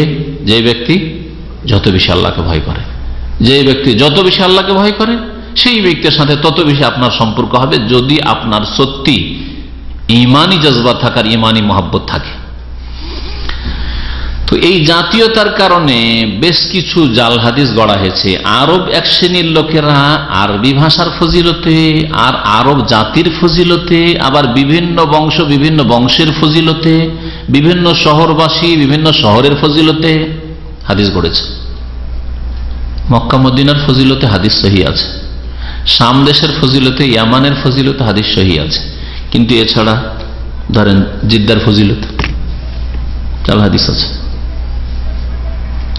তারপরে আপনার বাসরার ফজিলত, কুফার ফজিলত, হ্যাঁ, মিশরের কোন শহরের ফজিলত, এরকম বহু জাল হাদিস গড়া আছে, বহু জাল হাদিস গড়া আছে। তো জাল হাদিস এরকম ভাষার ক্ষেত্রে জাল হাদিস আছে। জান্নাতের ভাষা কি হবে? লিসানুল জান্নাতুল আরাবিয়াত ওয়াল ফারসিয়াত। ইরানি অগ্নি পূজকরা অনেকে মুসলমান হইলেও এই ফার্সি ভাষার জাতীয়তা ছাড়তে পারল না, তখন হাদিস গড়ল জান্নাতের ভাষা দুটো হবে, আরবি ভাষা আর ফার্সি ভাষা। আরবি ভাষা, ফার্সি ভাষা।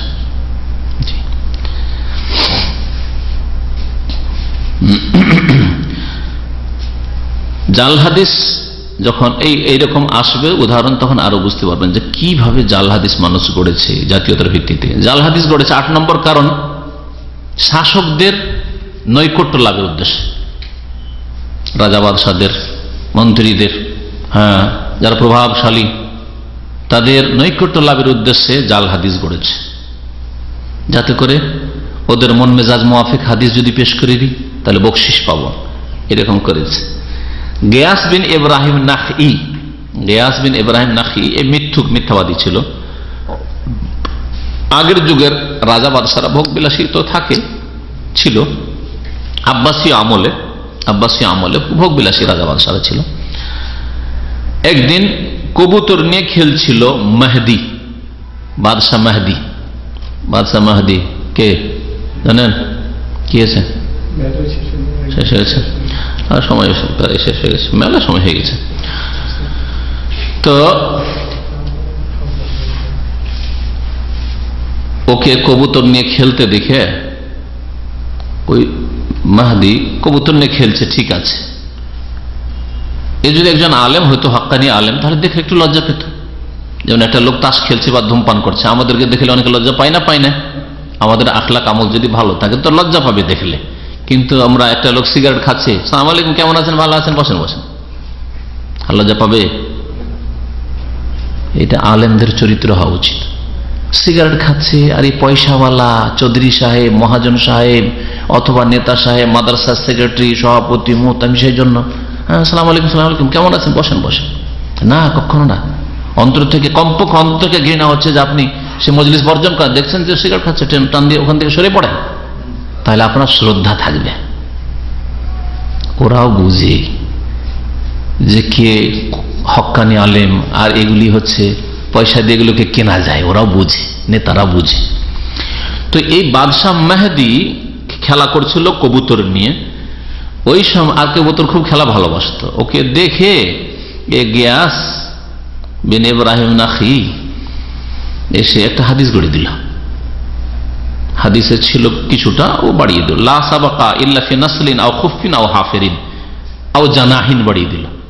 নবী কারীম সাল্লাল্লাহু আলাইহি ওয়াসাল্লাম বলেছেন যে প্রতিযোগিতা কোনো নেকির কাজ নাই, কম্পিটিশন, প্রতিযোগিতা, ম্যাচ, এগুলো কোনো নেকির কাজ নাই। তবে ইল্লা ফি নাসলিন, তীর ধনুকের প্রতিযোগিতা, এতে সওয়াব আছে, কারণ এটা জিহাদের ময়দানে কাজ দেবে আল্লাহর শত্রুকে দমন করার ক্ষেত্রে।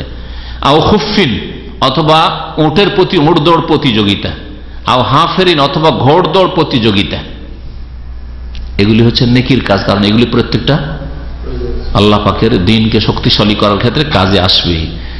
তাকে আর একটু বাড়িয়ে দিয়ে মেহদি খলিফাকে খুশি করতে চাইল কি, আও জানাহিন, জানাহা মানে ডানা, পাখির ডানা, অর্থাৎ পাখি নিয়ে, পাখিতেও যে পাখির যদি কেউ প্রতিযোগিতা করে তাতেও সওয়াব আছে। পাখির প্রতিযোগিতাকে কি করবে, ছাড় পোকা মারবে, কি করবে পাখির প্রতিযোগিতা করে, ভোগবিলাসী। আমার আল্লাহুল মাহদি বেসুররা, মাহদি বুঝতে পেরেছে যে পয়সা চাই, সেজন্য এই জালটা গড়েছে।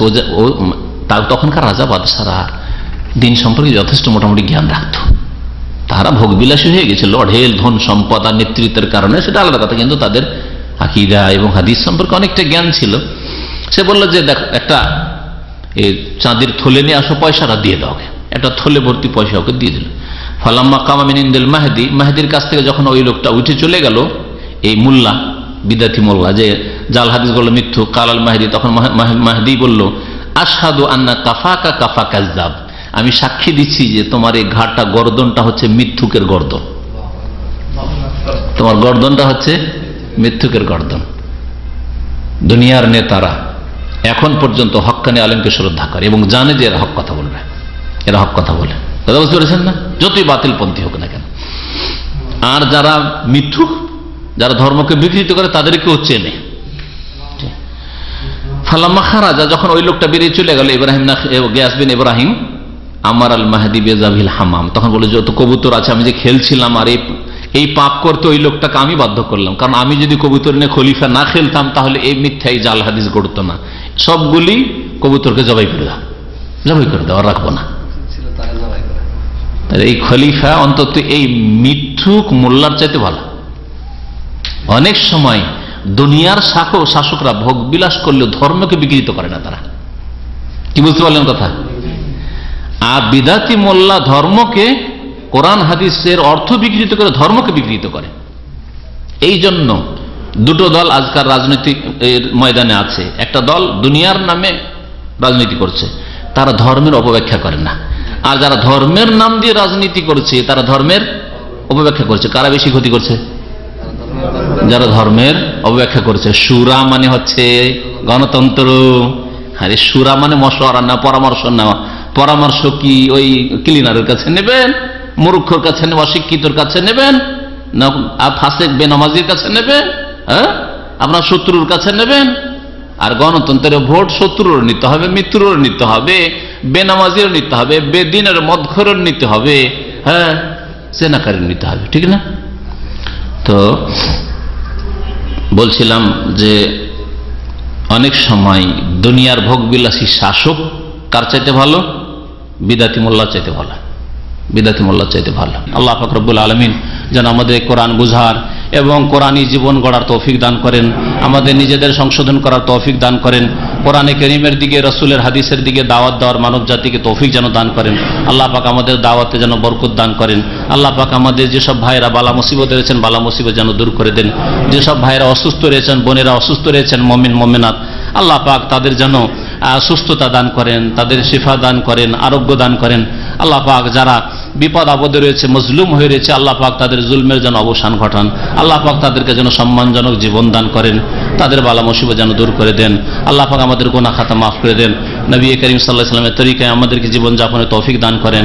রব্বানা লা তুআখিযনা ইন নাসিনা আও আখতানা রব্বানা ওয়া লা তাহমিল আলাইনা ইসরান কামা হামালতাহু আলাল লাযিনা মিন ক্বাবলিনা রব্বানা ওয়া লা তুহাম্মিলনা মা লা তাকাতা লানা বিহি ওয়া'ফু আন্না ওয়াগফির লানা ওয়ারহামনা আনতা মাওলানা ফানসুরনা আলাল কওমিল কাফিরিন ওয়া সাল্লাল্লাহু আলা নবিয়িনা মুহাম্মদ ওয়া আলা আলিহি ওয়া সাহবিহি আজমাইন। 9 নম্বর কারণ হচ্ছে জাল হাদিস গড়ার যারা গড়েছে ব্যক্তি স্বার্থ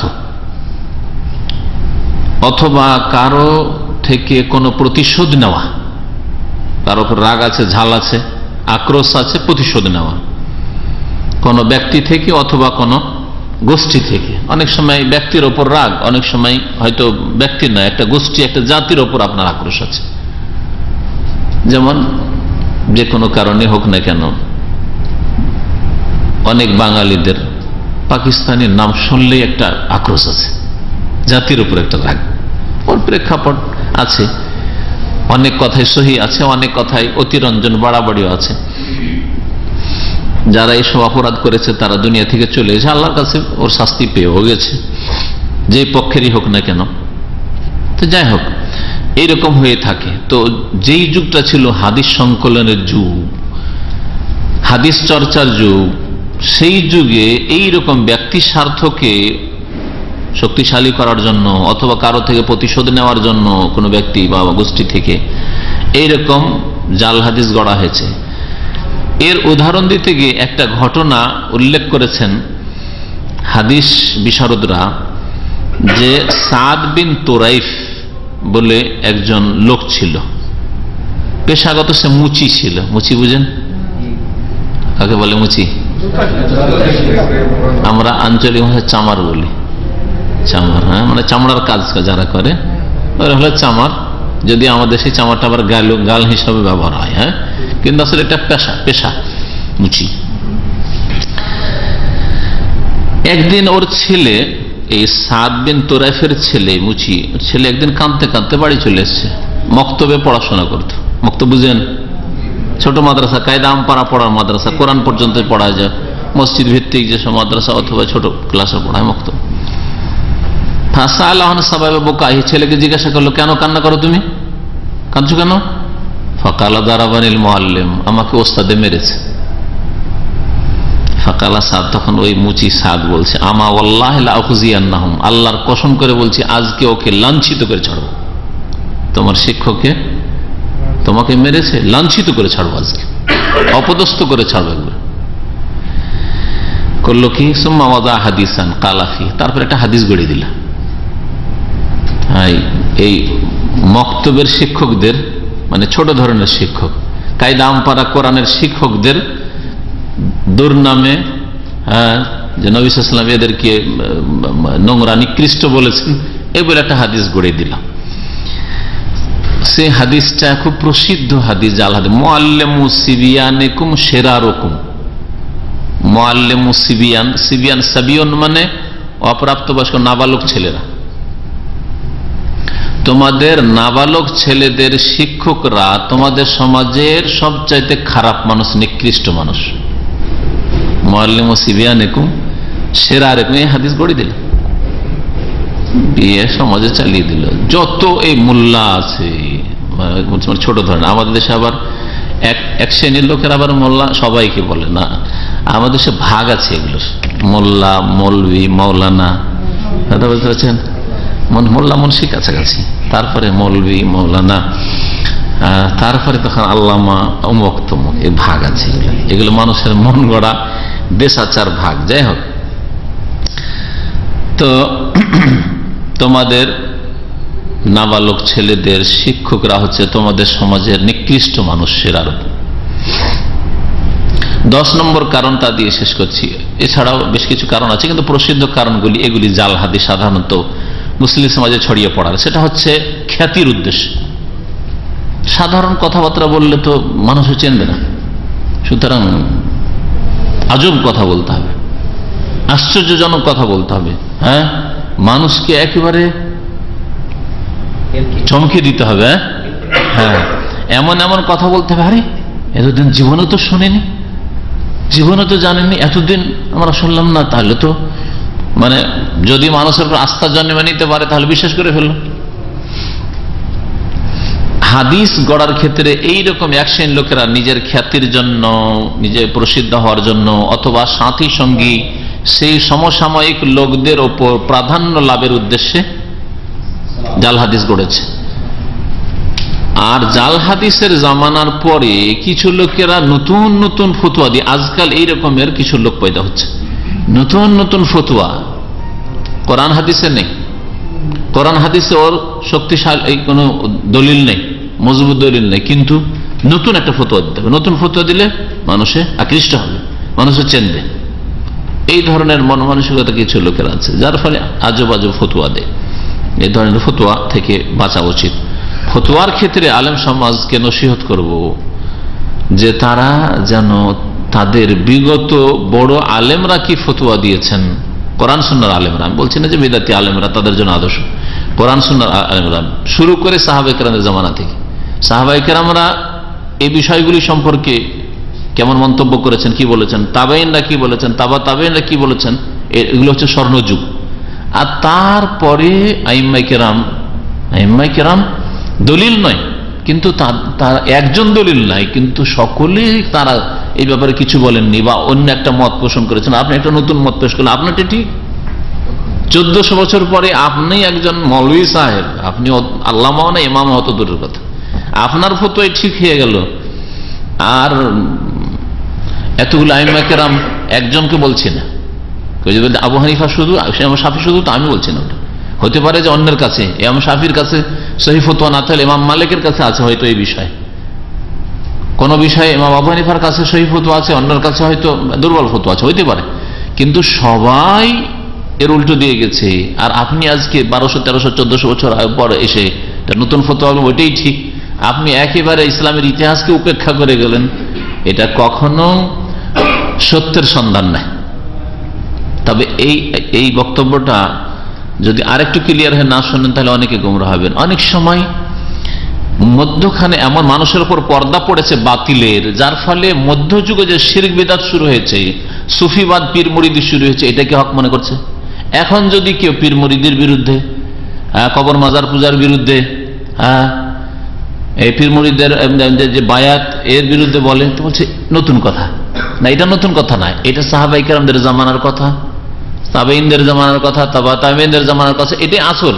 কিন্তু বাতিলের পর্দা পড়ে গেছে, সুফিবাদের বাতিল, শিরক বিদআতের বাতিল, কবর মাজার পূজার বাতিল, ব্যক্তি পূজার বাতিলের পর্দা পড়ে যাওয়ার কারণে অনেককে নতুন মনে হচ্ছে। এর নাম নতুন নাই, কিন্তু আসলটাকে খতিয়ে দেখতে হবে যে নবী করিম সাল্লাল্লাহু আলাইহি ওয়াসাল্লাম এবং সাহাবায়ে কেরাম, তাবেঈন, তাবেঈন, ইমাম আবু হানিফা, শাফি, মালিক, আহমদ, ইমাম বুখারী, মুসলিম, আবু দাউদ, তিরমিজি, নাসাঈ, ইবনে মাজাহ, আইম্মায়ে কেরাম, মুহাদ্দিসিন, ফুকাহা, তাদের অভিমত কি ছিল, বুঝতে পেরেছেন কথা? বলে সব ক্ষেত্রে এই কথার আগের কথাটি ঢালহারে লাগানো যাবে না, যে আপনাকে নতুন লাগলে সেটা নতুন না, দেখতে হবে। যেমন আজকাল যদি সালামের পরে সম্মিলিত মোনাজাত কোথাও থেকে উঠাইতে যান, যে জনসাধারণ কি বলবে, মানে এক শ্রেণীর মোল্লা মৌলবি কি বলবে, যে নতুন ফতোয়া নিয়েছে, দেখো মোনাজাত উঠিয়ে দেবে। তো মোনাজাত উঠিয়ে দেওয়াটা নতুন না মোনাজাত করাটা নতুন? করাটাই নতুন। কারণ নবী সাল্লাল্লাহু আলাইহি ওয়াসাল্লাম, সাহাবায়ে কেরাম, খোলাফায়ে রাশিদিন, তাবেঈন, তাবা তাবেঈন, আইম্মা আরবা, মুহাদ্দিসিন, কারো জামানায় এই সম্মিলিত মোনাজাত ছিল নামাজের পরে। তাহলে ওটাই হচ্ছে আসল। মধ্যখানে বাতিলের বিদাতের পর্দা পড়ে গেছে, বিশেষ করে ভারত উপমহাদেশে। বুঝতে পেরেছেন? এই জন্য যে বিষয়টা বললাম সেটা বোঝার চেষ্টা করতে হবে। জি,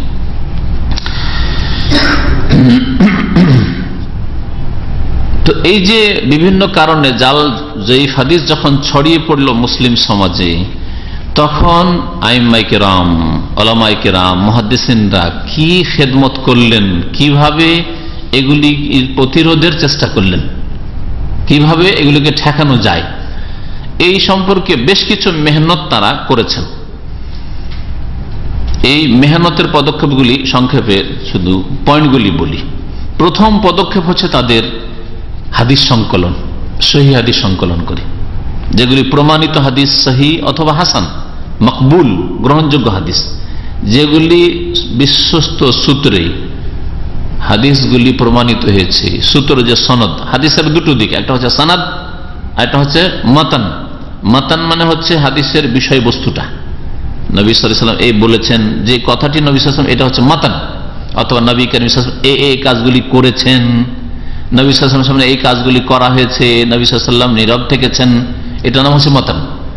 আর এই নবী সাল্লাল্লাহু আলাইহি ওয়াসাল্লামের কথা বা নবী সাল্লাল্লাহু আলাইহি ওয়াসাল্লামের আমলটাকে যেই বর্ণনাকারীরা বর্ণনা করেছেন, আবু হুরায়রা বর্ণনা করেছেন, আবু বকর বর্ণনা করেছেন, মা আয়েশা বর্ণনা করেছেন, আব্দুল্লাহ বিন উমর বর্ণনা করেছেন রাদিয়াল্লাহু তাআলা আজমাইন, তাদের থেকে শুরু করে সাহাবী থেকে তাবেঈ শুনলেন, তাবেঈ থেকে হয়তো আরেক তাবেঈ, অথবা তাবেঈ থেকে তাবা তাবেঈ, তাবা তাবেঈ থেকে তারপরের স্তরের আইম্মায়ে কেরাম বা বর্ণনাকারীরা, এই করে যে কোন ইমামের কাছে হাদিসটা পৌঁছিল, যেমন ইমাম বুখারীর কাছে হাদিসটা পৌঁছিল, 3, 4, 5, 6, 7 স্তরের পরে, 7 জন, 5 জন, 6 জন, কমে পক্ষে 3 জন।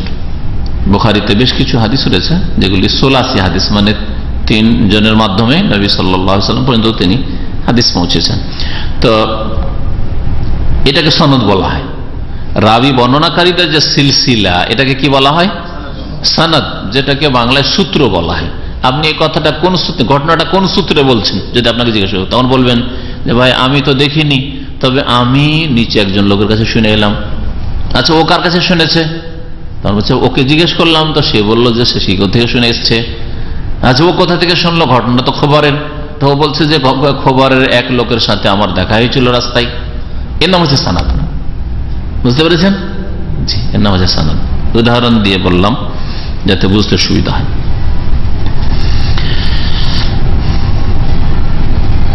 আল্লাহ পাক রব্বুল আলামিন কোরআন এবং হাদিসের হেফাজত করবেন এই ওয়াদা করেছেন।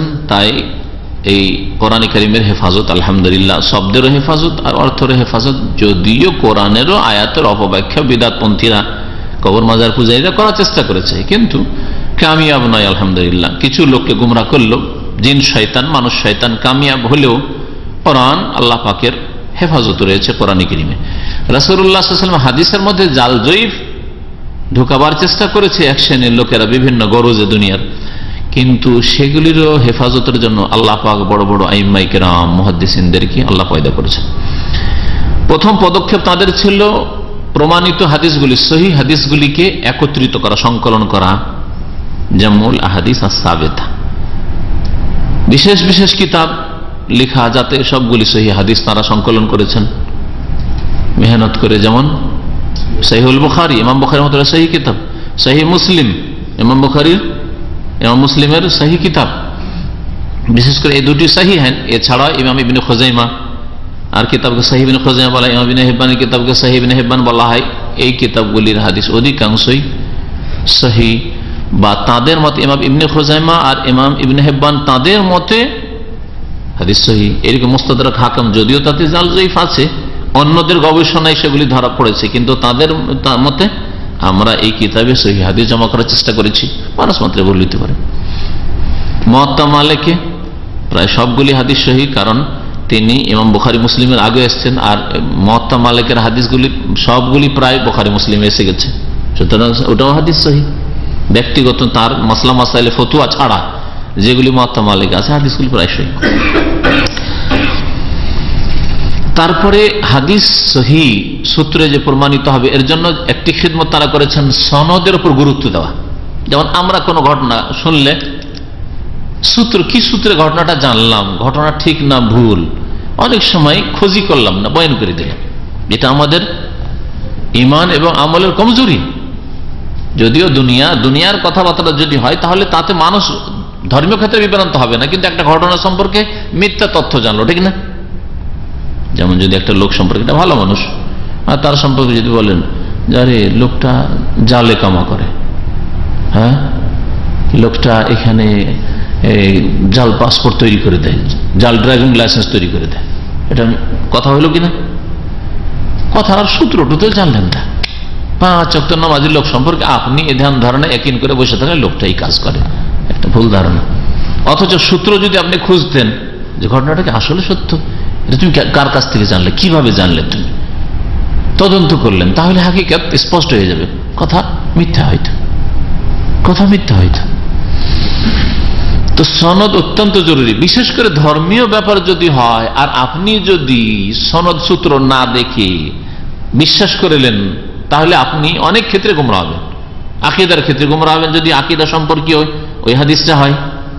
ইবাদতের ক্ষেত্রে গোমরাহ হবেন, বিদআতকে ইবাদত মনে করে পালন করা শুরু করবেন যদি ইবাদতের ক্ষেত্রে হয়, ইত্যাদি।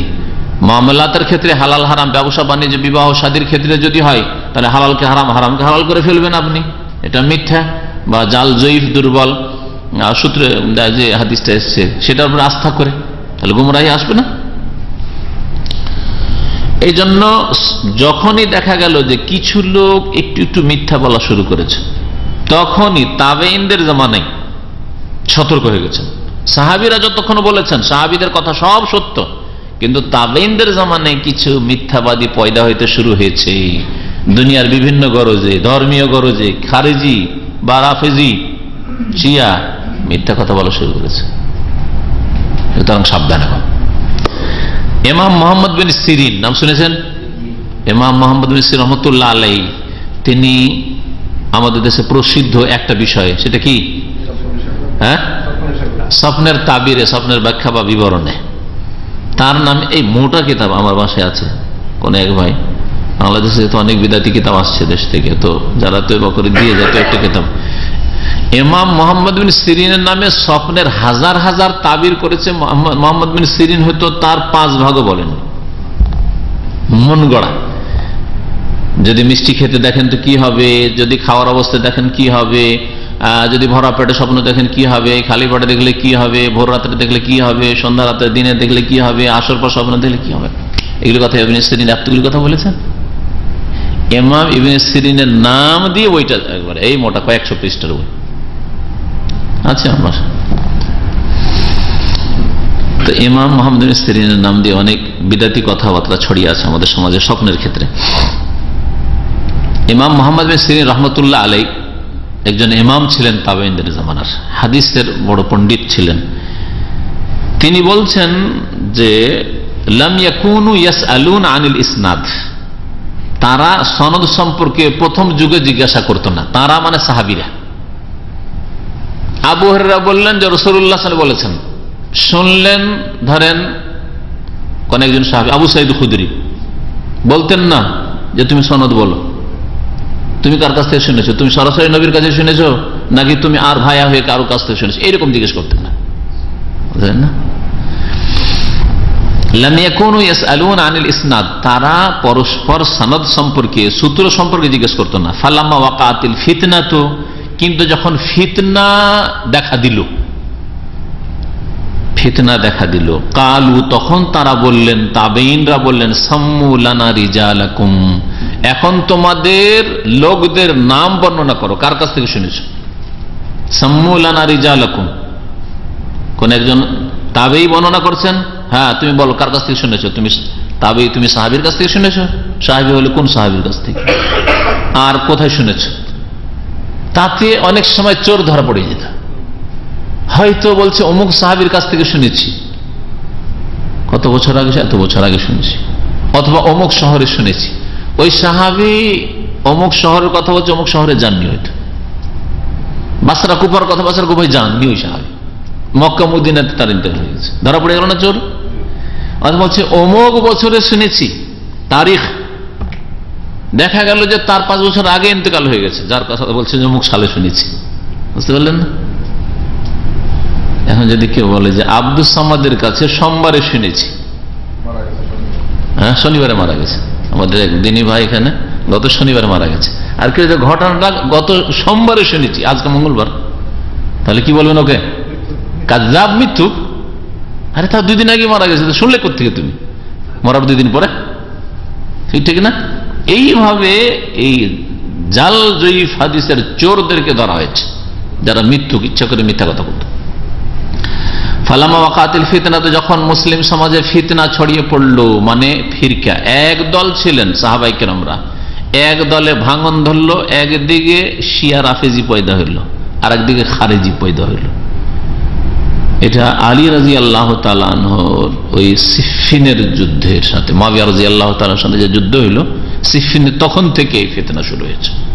হ্যাঁ, সাহাবায়ে কেরামদের একটা যুগ ছিল, খলিফা রাশিদের শেষ জামানা আর তাবেঈনদের জামানা। ফালামা ওয়াকাতিল ফিতনা কালু, তখন তারা বলতে লাগলেন সাম্মুলানা রিজালাকুম, তোমাদের পুরুষদের নাম, তোমাদের বর্ণনা, রিজাল মানে এখানে বর্ণনাকারী, তোমাদের বর্ণনাকারীদের নাম বলো। ফায়ুনজারু ইলা আহলিস সুন্নাহ, তারপরে নাম জিজ্ঞাসা করা হতো। যদি দেখা যেত যে আহলে সুন্নাতের কারো নাম দিয়েছে, সুন্নতের অনুসারী তাবেঈ ছিলেন, ফায়ুখাযু হাদিসুহুম, তখন তার হাদিস নেওয়া হতো বা তাদের হাদিস নেওয়া হতো। ওয়ায়ুনজারু ইলা আহলিল বিদআহ, আর বেদাতীদের একদিকে দেখা হইতো যে যার নাম উল্লেখ করলো শিয়া তো নয়, রাফিজি তো নয়, খারেজি তো নয়, ফালা ইউখাযু হাদিসুহুম, তার হাদিস নেওয়া হইতো না। প্রথম সতর্কতা, এইভাবে সতর্কতা অবলম্বন করেছেন হাদিস গ্রহণের ক্ষেত্রে তাবেঈনরা, ওই জামানা থেকে সতর্কতা অবলম্বন করেছে। কারণ আল্লাহ পাক সার্টিফিকেট দিয়েছেন সাহাবায়ে কেরামদেরকে, সমস্ত সাহাবায়ে কেরাম আল্লাহ সার্টিফিকেট দিয়েছেন রাদিয়াল্লাহু আনহুম ওয়া রাযু আনহু। হ্যাঁ, তারা আখিরাতকে প্রাধান্য দেয়, অন্যকে প্রাধান্য দেয়, তারা কখনো মিথ্যা কথা বলেননি। কিন্তু তাবেঈনদের জামানায় অল্প সংখ্যক হলেও এই দুনিয়ার গরজে এরকম কিছু করতে শুরু করেছিল, যেমন 2টো বাতিল দল যখন বেরোলো প্রথম, আর তারপরে ধীরে ধীরে তাবেঈনদের জামান আরো বেশি, তারপরে জামানে আরো বেশি, জামিয়া, মুরজিয়া, বিভিন্ন ফিরকা তখন বেরোতে শুরু হলো, তখন আরো বেশি জাল জয়ীফ ছড়িয়ে পড়ল।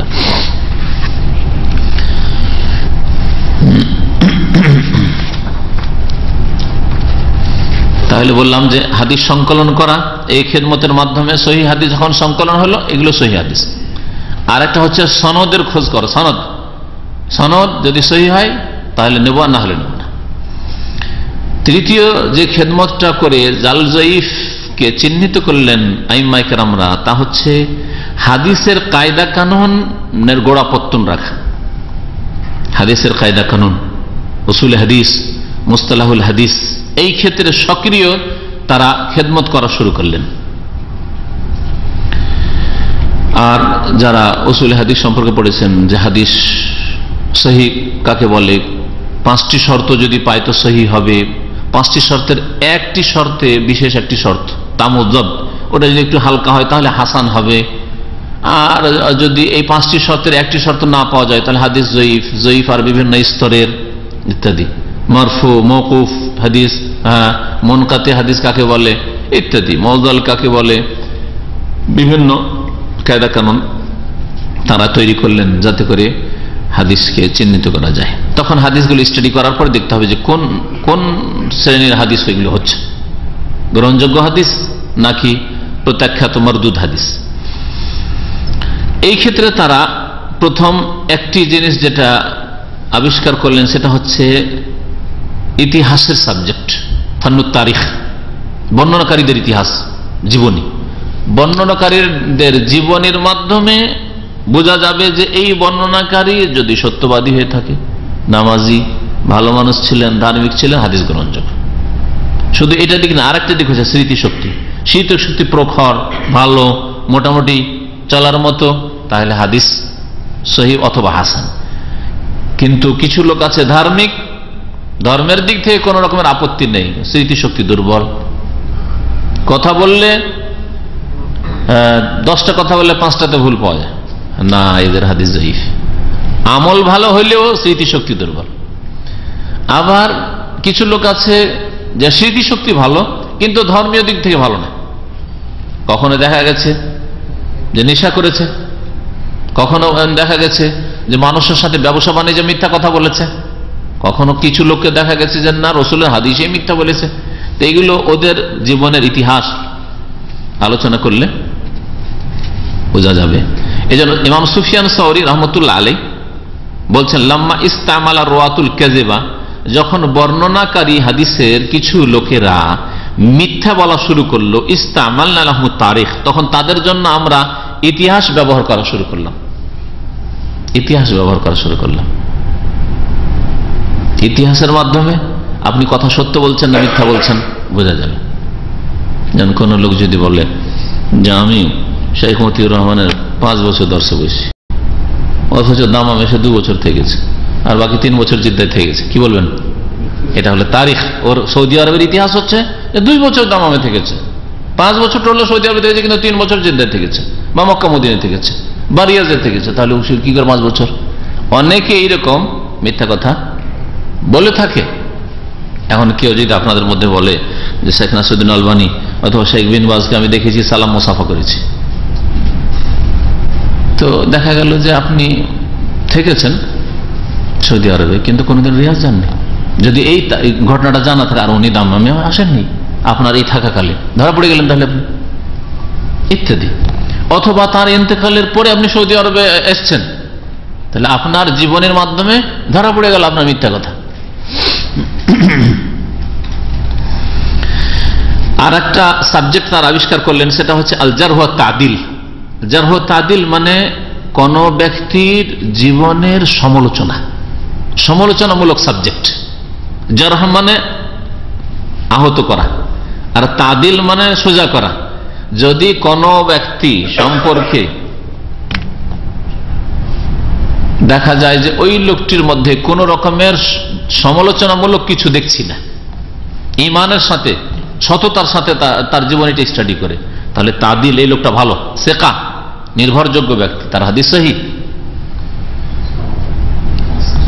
কোন ব্যক্তিকে দেখছি যে না লোকটা তো ভালো ছিল না, ওর মধ্যে বেশ কিছু দোষ ছিল, ধর্মীয় দোষ অথবা তার স্মৃতিশক্তির দোষ, বিভিন্ন রকমের দোষ ছিল, তাহলে তার হাদিস সহিহ না।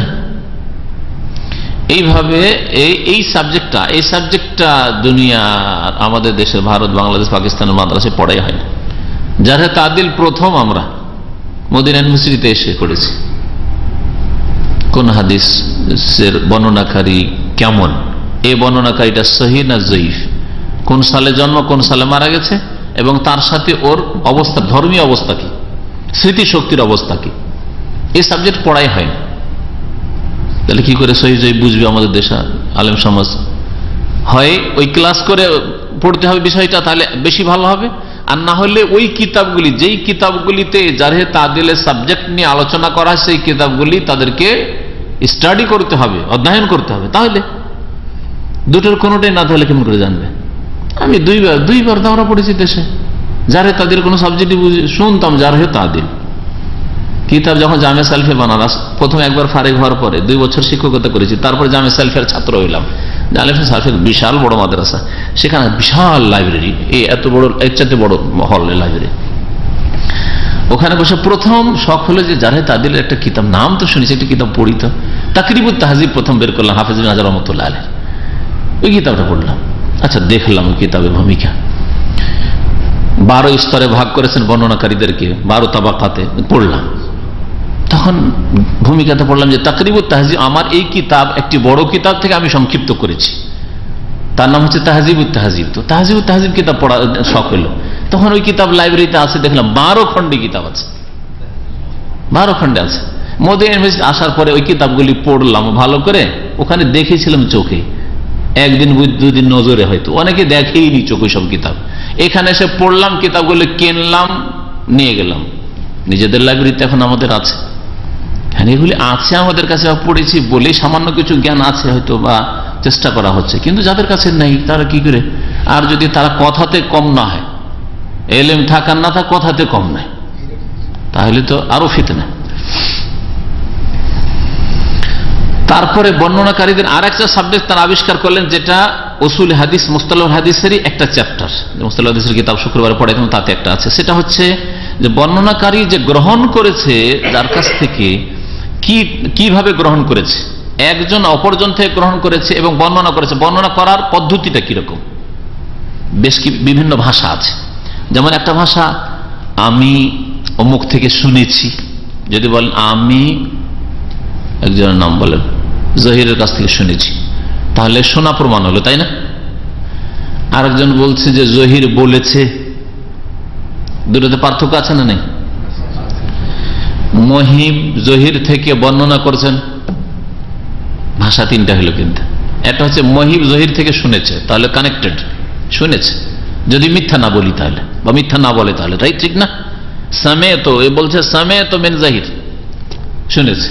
আর একটা হচ্ছে যে এ বলছে হাদাসানা জাহির, বর্ণনা করেছেন জহির, হ্যাঁ জানিয়েছেন জহির, জহির থেকে বর্ণনা করছে। এর নিচের একজন রাবি বর্ণনাকারী বলছে যে মহিব জহির থেকে বর্ণনা করছে, জহির থেকে বর্ণনা করছে কিন্তু শুনে বর্ণনা করছে, নাকি মধ্যখানে কোনো গ্যাপ আর একজন আছে ওকে আউট করে জহির থেকে বর্ণনা করছে, এটা তো হইতে পারে। দুটো তো পার্থক্য হলো, কিন্তু এটা হচ্ছে কাইফিয়াতুত তাহাম্মুল ওয়াল আদা, কেমন ভাবে হাদিসটা গ্রহণ করেছে। একটা হচ্ছে আন দি আন আনা, যেটাকে বলা হয় আন ফলান আন ফলান, অমুক অমুক থেকে, অমুক অমুক থেকে, আরে অমুক অমুক থেকে, কিন্তু মধ্যখানে গ্যাপ থাকতে পারে, হয়তো দুজনে দেখাই হয়নি, দুজনে ছাত্র শিক্ষকই নয় আসলে পরস্পরের, মধ্যখানে যে লোকটার গ্যাপ আছে ও হয়তো বড় মিথ্যুক, বড় স্মৃতি শক্তির জয়ীফ দুর্বল, আমলে দুর্বল, ইবাদতে দুর্বল ইত্যাদি হইতে পারে, তখন হাদিস মারাত্মক জয়ীফ হয়ে যাবে।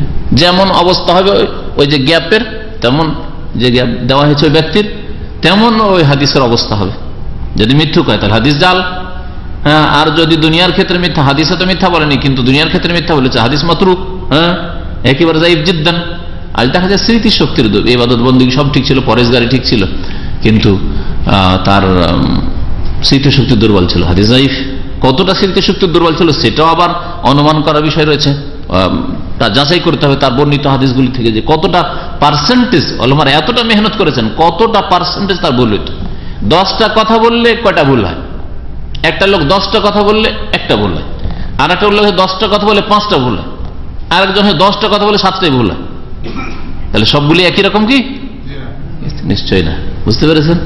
এতগুলি এইভাবে মেহনত করেছেন। অনেক সময় বাহ্যিক পরেশগার লোক, কিন্তু স্মৃতিশক্তি দুর্বল, অনেকে ধোঁকা খেয়েছে। ইমাম মালিক রহমতুল্লাহর কোন একজন বর্ণনাকারী সম্পর্কে বলছেন যে গাররানি কাসরাতু জুলুসিহি ওয়া বুকাইহি ফিল মসজিদ, আমি ওর কাছ থেকে, লম্বা লম্বা দাড়ি ছিল আর মসজিদে নববীতে বসে খুব কান্না করে দোয়া করত, আর দীর্ঘক্ষণ ধরে দিনকে দিন সারা দিন ধরে বসে থাকতো মসজিদে নববীতে। এই দেখে আমি ধোঁকা খেয়েছিলাম, গাররানি আমাকে ধোঁকা দিয়ে দিয়েছিল, প্রতারিত হয়ে গেছিলাম। তারপরে তার থেকে হাদিস নিয়েছিলাম, পরে দেখলাম হাদিস জয়ীফ, অন্যদের কাছ থেকে তার সমর্থনই পাওয়া যায় না। তাইলে অনেক সময় ধার্মিকতা পরেশগারি যথেষ্ট নয়। বাহ্যিক পরেশগারি সকল সুরত সব ঠিক আছে, পাক্কা কবর মাজার পূজারি নাই, হ্যাঁ।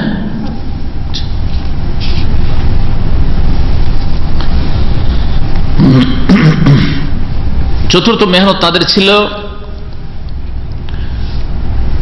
যারা মিথ্যা হাদিস গড়ে তাদের সন্ধান করা, কোন কোন শহরে কে কে আছে। কুফাতে এতজন লোক, অমুক অমুক লোক আছে, এরা জাল হাদিস গড়ে।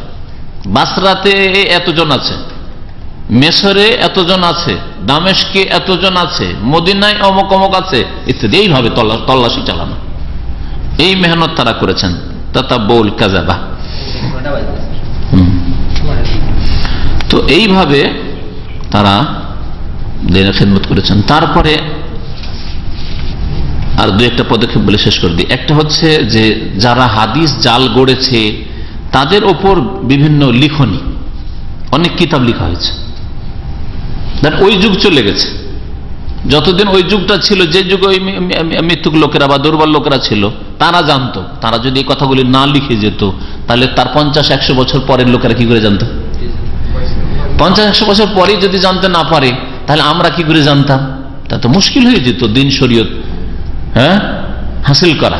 যার ফলে তারা কিতাব লিখে গেছেন যে অমুক যুগে অমুক অমুক নামে, বাবার নাম অমুক অমুক, অমুক বংশের এরা ছিল মিথ্যুক, এরা ছিল দুর্বল, এরা এই ছিল।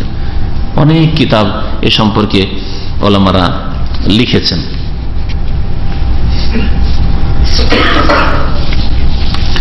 দু একটি কিতাবের নাম বললে বুঝতে পারবেন। যেমন ইমাম বুখারী রহমতুল্লাহ আলাইহি লিখেছেন আদ-দুআফা, দুর্বল, শুধু দুর্বলদের লিস্ট, দুর্বলদের জীবনী। ইমাম নাসাই লিখেছেন, আবু হাতিম লিখেছেন, ইমাম ইবনে হিব্বান লিখেছেন। তারপরে ইমাম ইবনে আদি তার একটি কিতাব কয়েক খণ্ডে রয়েছে আল কামিল ফি আসমাইর রিজাল, আল কামিল ফি রিজাল, এই কিতাবগুলি লিখেছেন। তারপরে জীবনের ওপরে লিখেছেন, তারিখের ওপর, তারিখে কবির, তারিখ আওসা, তারিখে সাগির, এগুলো ইমাম বুখারীর কিতাব। ইমাম খাতিব বাগদাদি রহমতুল্লাহ এত বড় কিতাব লিখলেন, অনেকগুলি খণ্ডে আছে। তারিখে বাগদাদ কিতাবের নাম, আপনাদের হয়তো নাম শুনেছেন। এই তারিখে বাগদাদ উনি শুধু হাদিসের বর্ণনাকারীদের জীবনী লেখেনি, বাগদাদ শহরে তার আগে যত লোক এসেছে, সে আলেম হোক, মুহাদ্দিস হোক, মুফাসসির হোক, কবি হোক, কোন নেতা হোক, সবার জীবনী লিখেছে। এই তারিখে বাগদাদে ইমাম আবু হানিফা রাহমাতুল্লাহ বিস্তারিত জীবনী আছে এবং ইমাম আবু হানিফা রাহমাতুল্লাহ আলাইহি সম্পর্কে পক্ষে বিপক্ষে যতগুলি মন্তব্য আছে সবচাইতে ডিটেলস বিস্তারিত এই তারিখে বাগদাদে আছে। পড়েছি কিতাব, ছাপা কিতাব এগুলো। ইমাম যাহাবি তারপরে আসলেন পরের যুগে। ইমাম হাফিজ বিন হাজার রহমতুল্লাহ, ইমাম যাহাবির কিতাব মিজানুল ইতিদাল, এইরকম অনেক কিতাব লেখা হয়েছে তারিখের ওপর এবং বর্ণনাকারীদের মধ্যে বিশেষ করে দুর্বলদেরকে আলাদা করা, মিথ্যুকদেরকে আলাদা করা, এইরকম কিতাব লেখা। এ তো যারা জাল হাদিস গড়েছে বা দুর্বল তাদের জীবনীর ওপর, আর জাল হাদিসগুলির ওপর বিশেষ বিশেষ কিতাব লেখা হয়েছে, শুধু জাল হাদিস জমা করা হয়েছে। এই রকমের একটি কিতাবের নাম বলেন দেখি, প্রসিদ্ধ কিতাব যেটা। আল মওযুআত মানে তো জাল হাদিস সমূহ। হ্যাঁ, এটা আজকের যুগে নাসিরুদ্দিন আলবানী তো আজকে না হয় 10-20 বছর আগে, 30 বছর লিখলেন। হ্যাঁ, ইমাম ইবনুল জাওজি রহমতুল্লাহ আলাইহি প্রসিদ্ধ বক্তা এবং আলেম ইমাম ছিলেন। তার আল মওযুআত, জাল হাদিসের শুধু সংকলন, শুধু জাল হাদিস, কয়েক খণ্ডে আছে ইমাম ইবনুল জাওজি রহমতুল্লাহ আলাইহি। এছাড়া অনেক কিতাব রয়েছে। ইমাম ইবনুল জাওজি রহমতুল্লাহ আলাইহি ইন্তেকাল হচ্ছে 597 হিজরিতে। ইমাম মুহাম্মদ বিন তাহির আল মাকদেসি তিনি 507 হিজরিতে, তার তাযকিরাতুল মওযুআত কিতাব রয়েছে। এইরকমই ইমাম সাগানির কিতাব রয়েছে মওযুআতুস সাগানি। এরকম অনেক কিতাবই লেখা হয়েছে জাল জয়ীফের ওপর। জাল জয়ীফ ইমাম সুয়ুতি, ইমাম সুয়ুতির ইন্তেকাল হচ্ছে 911 হিজরি। ইমাম সুয়ুতির নাম শুনেছেন আমাদের, তাই না? কারণ ওনার কিতাব তাফসীর জালালাইন পড়ায় আমাদের দেশে, হানাফিরাও পড়ায়, সবাই পড়ায়, আহলে হাদিসরাও পড়ায়। ইমাম সুয়ুতির অনেক কিতাবও রয়েছে, ভালো মন্দ সবই আছে ওতে। তো তার কিতাব আছে জাল জয়ীফের উপর, তিনিও জালের উপর একটা কিতাব, আল্লাহ আলিল মাসনুআ ফিল আহাদিসিল মাওযুআ, আল্লাহ আলিল মাসনুআ ফিল আহাদিসিল মাওযুআ।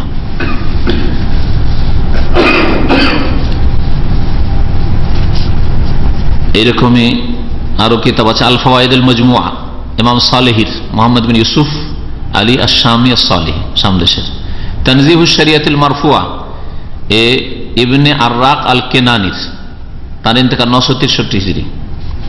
তাযকিরাতুল মওযুআত, তাযকিরাতুল মওযুআত ভারতের একজন আলেমের লেখা, তার নাম হচ্ছে জামালউদ্দিন মুহাম্মদ বিন তাহির আল ফাতানি, গুজরাটের লোক ছিলেন, তার ইন্তেকাল 976 হিজরিতে। মওযুআত জাল হাদিসের উপর। জাল হাদিসে হানাফিদের একজন মুহাদ্দিস মোল্লা আলী কারি, শুনেছেন? মোল্লা আলী কারি রহমতুল্লাহ, তার ইন্তেকাল 1014 হিজরি, 1014 হিজরিতে ইন্তেকাল। তার কিতাবের নাম হচ্ছে আল আসরারুল মারফুআ ফিল আখবারিল মাওযুআ, শুধু মওযু হাদিস জমা করেছেন। এইভাবে অনেক কিতাবই রয়েছে, সংক্ষেপ করি। ইমাম শওকানির একটি কিতাব, ইয়ামান দেশের, 1250 হিজরিতে ইন্তেকাল ইমাম শওকানির। ইমাম শওকানি কিতাবের নাম হচ্ছে আল ফাওয়াইদুল মাজমুআ ফিল আহাদিসিল মাওযুআ, বড় মুহাদ্দিস ছিলেন। আর শিয়া জাইদি ফিরকা থেকে তিনি হিদায়াত হয়ে সালাফি হয়েছিলেন। তার বংশধর সব শিয়া জাইদিয়া, শিয়াদের মধ্যে একটা জাইদি ফিরকা আছে, আর এমন দেশে এদের সংখ্যা অনেক বেশি। আল্লাহ পাক তাকে হিদায়াত করেছেন। ইমাম ভারতের ইনি আলেম আব্দুল হাই লখনবী, নাম শুনেছেন? সারা বেকার পড়েছেন না মাদ্রাসায়? সারা বেকার যিনি ভাষ্য লিখেছেন, টিকার ভূমিকা, লম্বা ভূমিকা, তার নাম হচ্ছে আব্দুল হাই বিন আব্দুল হালিম লখনবী। তার ইন্তেকাল 1304, এখন কত চলছে? 1434, 1304, হ্যাঁ 130 বছর আগে, বেশি দিন না। তার কিতাবের নাম হচ্ছে আল আসারুল মারফুআ ফিল আখবারিল মাউদুআ, মওযু হাদিসের উপর। এছাড়া অনেকগুলি কিতাব আছে, সংক্ষেপ করে দিয়ে শেষ একটি কিতাবের নাম বলি, সেটা হচ্ছে সিলসিলাতুল আহাদিস যায়িফা ওয়াল মাউদুআ, শেখ মোহাম্মদ নাসিরউদ্দিন আলবানী রাহমাতুল্লাহ আলাইহ। তার কিতাব অনেকগুলি খণ্ডে রয়েছে। আর এই কিতাবটি আগের সমস্ত কিতাব থেকে যেহেতু উপকৃত হয়েছে, বা এই কিতাবের ইমাম শেখ নাসিরউদ্দিন আলবানী রাহমাতুল্লাহ আলাইহ আগের কিতাব থেকে উপকৃত হয়েছেন, এই জন্য আজকালকার আলেম সমাজের জন্য এটা বেশি সুবিধাজনক, আর এটা বেশি মানুষের কাছে লব্ধ, যার ফলে এর হাওয়ালা দেওয়া হয়। কিন্তু তার কথাগুলি কোনো নতুন নয়, আগের কিতাবগুলি থেকেই তিনি উপকৃত হয়েছেন।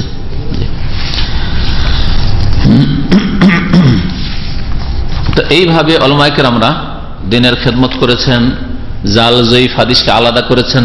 আর যারা এগুলি সম্পর্কে জানে তারা জাল জয়ীফ সহির মাঝে পার্থক্য করে। পক্ষান্তরে যেসব আলেম সমাজ, আমাদের সমাজের আলেম সমাজ, বক্তা সমাজ, কিন্তু এইসব কিতাবের হদিসও তাদের কাছে নেই, আর এই সম্পর্কে তেমন নলেজও নেই। সুতরাং জাল জয়ীফ আবার কি হবে? রসুলের হাদিস আবার জয়ীফ কে হয়?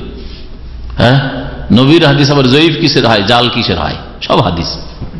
জি, আল্লাহ পাক যেন সকলকে হেদায়েত দান করেন, আর আমাদেরকে যেন আল্লাহ পাক সহি হাদিস মোতাবেক কোরআন করিমের আলোকে এবং নবী সাল্লাল্লাহু আলাইহি সাল্লাম থেকে প্রমাণিত হাদিসের আলোকে জীবন যাপনে তৌফিক দান করেন। আর একটা গোমরা ফিরকা রয়েছে পক্ষান্তরে, শুধু কোরআন মানবো, হাদিস মানবো না। কারণ হাদিসে এত যখন জাল জয়ীফ ঢুকেছে, কোনটাই বা ঠিক কোনটাই বা ভুল, এতগুলি খিদমতকে সব উপেক্ষা করে আহলে কোরআন হয়ে গুমরা হলো, কোরআন মানবো, হাদিস মানবো না।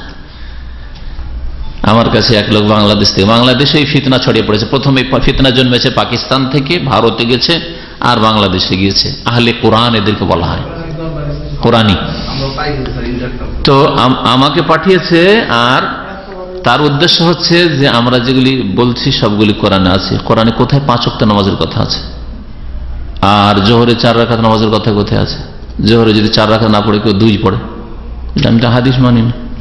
হাদিস মানে আর মন গড়া কথা মানে। আমার কাছে সময় হলে ইনশাআল্লাহ ওদের ওই যা পাঠিয়েছে ওদের পত্রিকা থেকে ফটোকপি করে ওটাকে সামনে রেখে ওদের খণ্ডন করব। আল্লাহ পাক সব গুমরাহদেরকে হেদায়েত করেন। যারা সহি হাদিস অস্বীকার করে তারা মুসলিম নয়, মনে রাখবেন, গুমরাহ।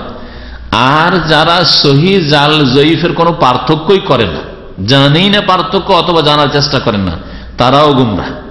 জেনে শুনে যদি করে তো বড় গুমরাহ, আর না জেনে যদি করে অবশ্যই গুমরাহ। আর জানার সুযোগ সুবিধা তাদের ছিল কিনা আল্লাহ পাক ভালো জানেন, এবং আল্লাহ পাক ওইভাবে হিসাব নেবেন। আল্লাহ যেন আমাদের গুনাহ খাতা মাফ করেন এবং কোরআন সুন্নাহ মোতাবেক জীবন যাপনে তৌফিক দান করেন। নবী করিম সাল্লাল্লাহু আলাইহি ওয়াসাল্লাম যে বলেছেন 2টো জিনিস ছেড়ে গেলাম, বলেছেন একটা জিনিস ছেড়ে গেলাম, কোরআন শুধু। তাহলে কোরআন শুধু, কোরআন মানে হাদিস মানে না, তাহলে গুমরাহ না? এখানেই তো গুমরাহ। তারাকতু ফিকুম আমরাইন, তোমাদের জন্য 2টো জিনিস ছেড়ে গেলাম, আমরাইন, 2টো। লাম তাযিল্লু মা তামাসসাকতুম বিহিমা, যতদিন পর্যন্ত তোমরা ওই 2টোকে মজবুত করে ধরে থাকবে ততদিন গুমরাহ হবে না। তাহলে বোঝা গেল যে 2টোর একটাকে কেউ যদি ধরে থাকে তাহলে গুমরাহ। সুতরাং আহলে কোরআন হচ্ছে গুমরাহ। বেহেশতে যাওয়ার ফেকার কিতাব, মাসলা মাসাইলের কিতাব, হাদিসের কিতাব নয়, প্রথম কথা। আর তাতে সহিও আছে, জয়ীফও আছে, জালও আছে, উদ্ভট কথাবার্তা আছে, আর আকীদা বিরোধী, সহি আকীদা বিরোধীও কথা আছে। জি, বেহেশতে যাওয়ার উপর বক্তব্য করার প্রয়োজন, কারণ বেহেশতে যাওয়ার একটা মুকাদ্দাস পবিত্র কিতাব আমাদের দেশে। সুতরাং এর উপর কত খেদমত। আমার তো মনে হচ্ছে কাউকে যদি আল্লাহ 1000 বছর সময় দেয় তবু দিনের খেদমত করে আর এই শিরক বিদআতের বিরুদ্ধে খেদমত করে শেষ হবে না, 1000 বছর দিলেও। আর আমাদের বুঝতে পারছে না বয়স, এই দুর্বল যুগে 50 আস্তে আস্তে অবস্থা খারাপ। আল্লাহ মুস্তাআন। কি বলছে, আমার মেয়েকে মাদ্রাসায় দিয়েছি তো, বেস্তি যাওয়ার পড়ায় প্রতিদিন 8-20 টাকা মুখস্থ করায়। আমি বলছি যে এই কিতাবটা পড়ায় না, আমার মেয়েকে এই কিতাবের সময় কোরআন পড়াইবেন, আর উর্দু কি পাইলে কিতাবের সময় আরবি গ্রামার পড়াইবেন। কোরআন কি আপনি বেস্তি যে সব তো বাংলাদেশে চলবো না। সাল্লাল্লাহু আলাইহি ওয়া সাল্লাম মুহাম্মদ ওয়া আলা আলিহি ওয়া সাহবিহি।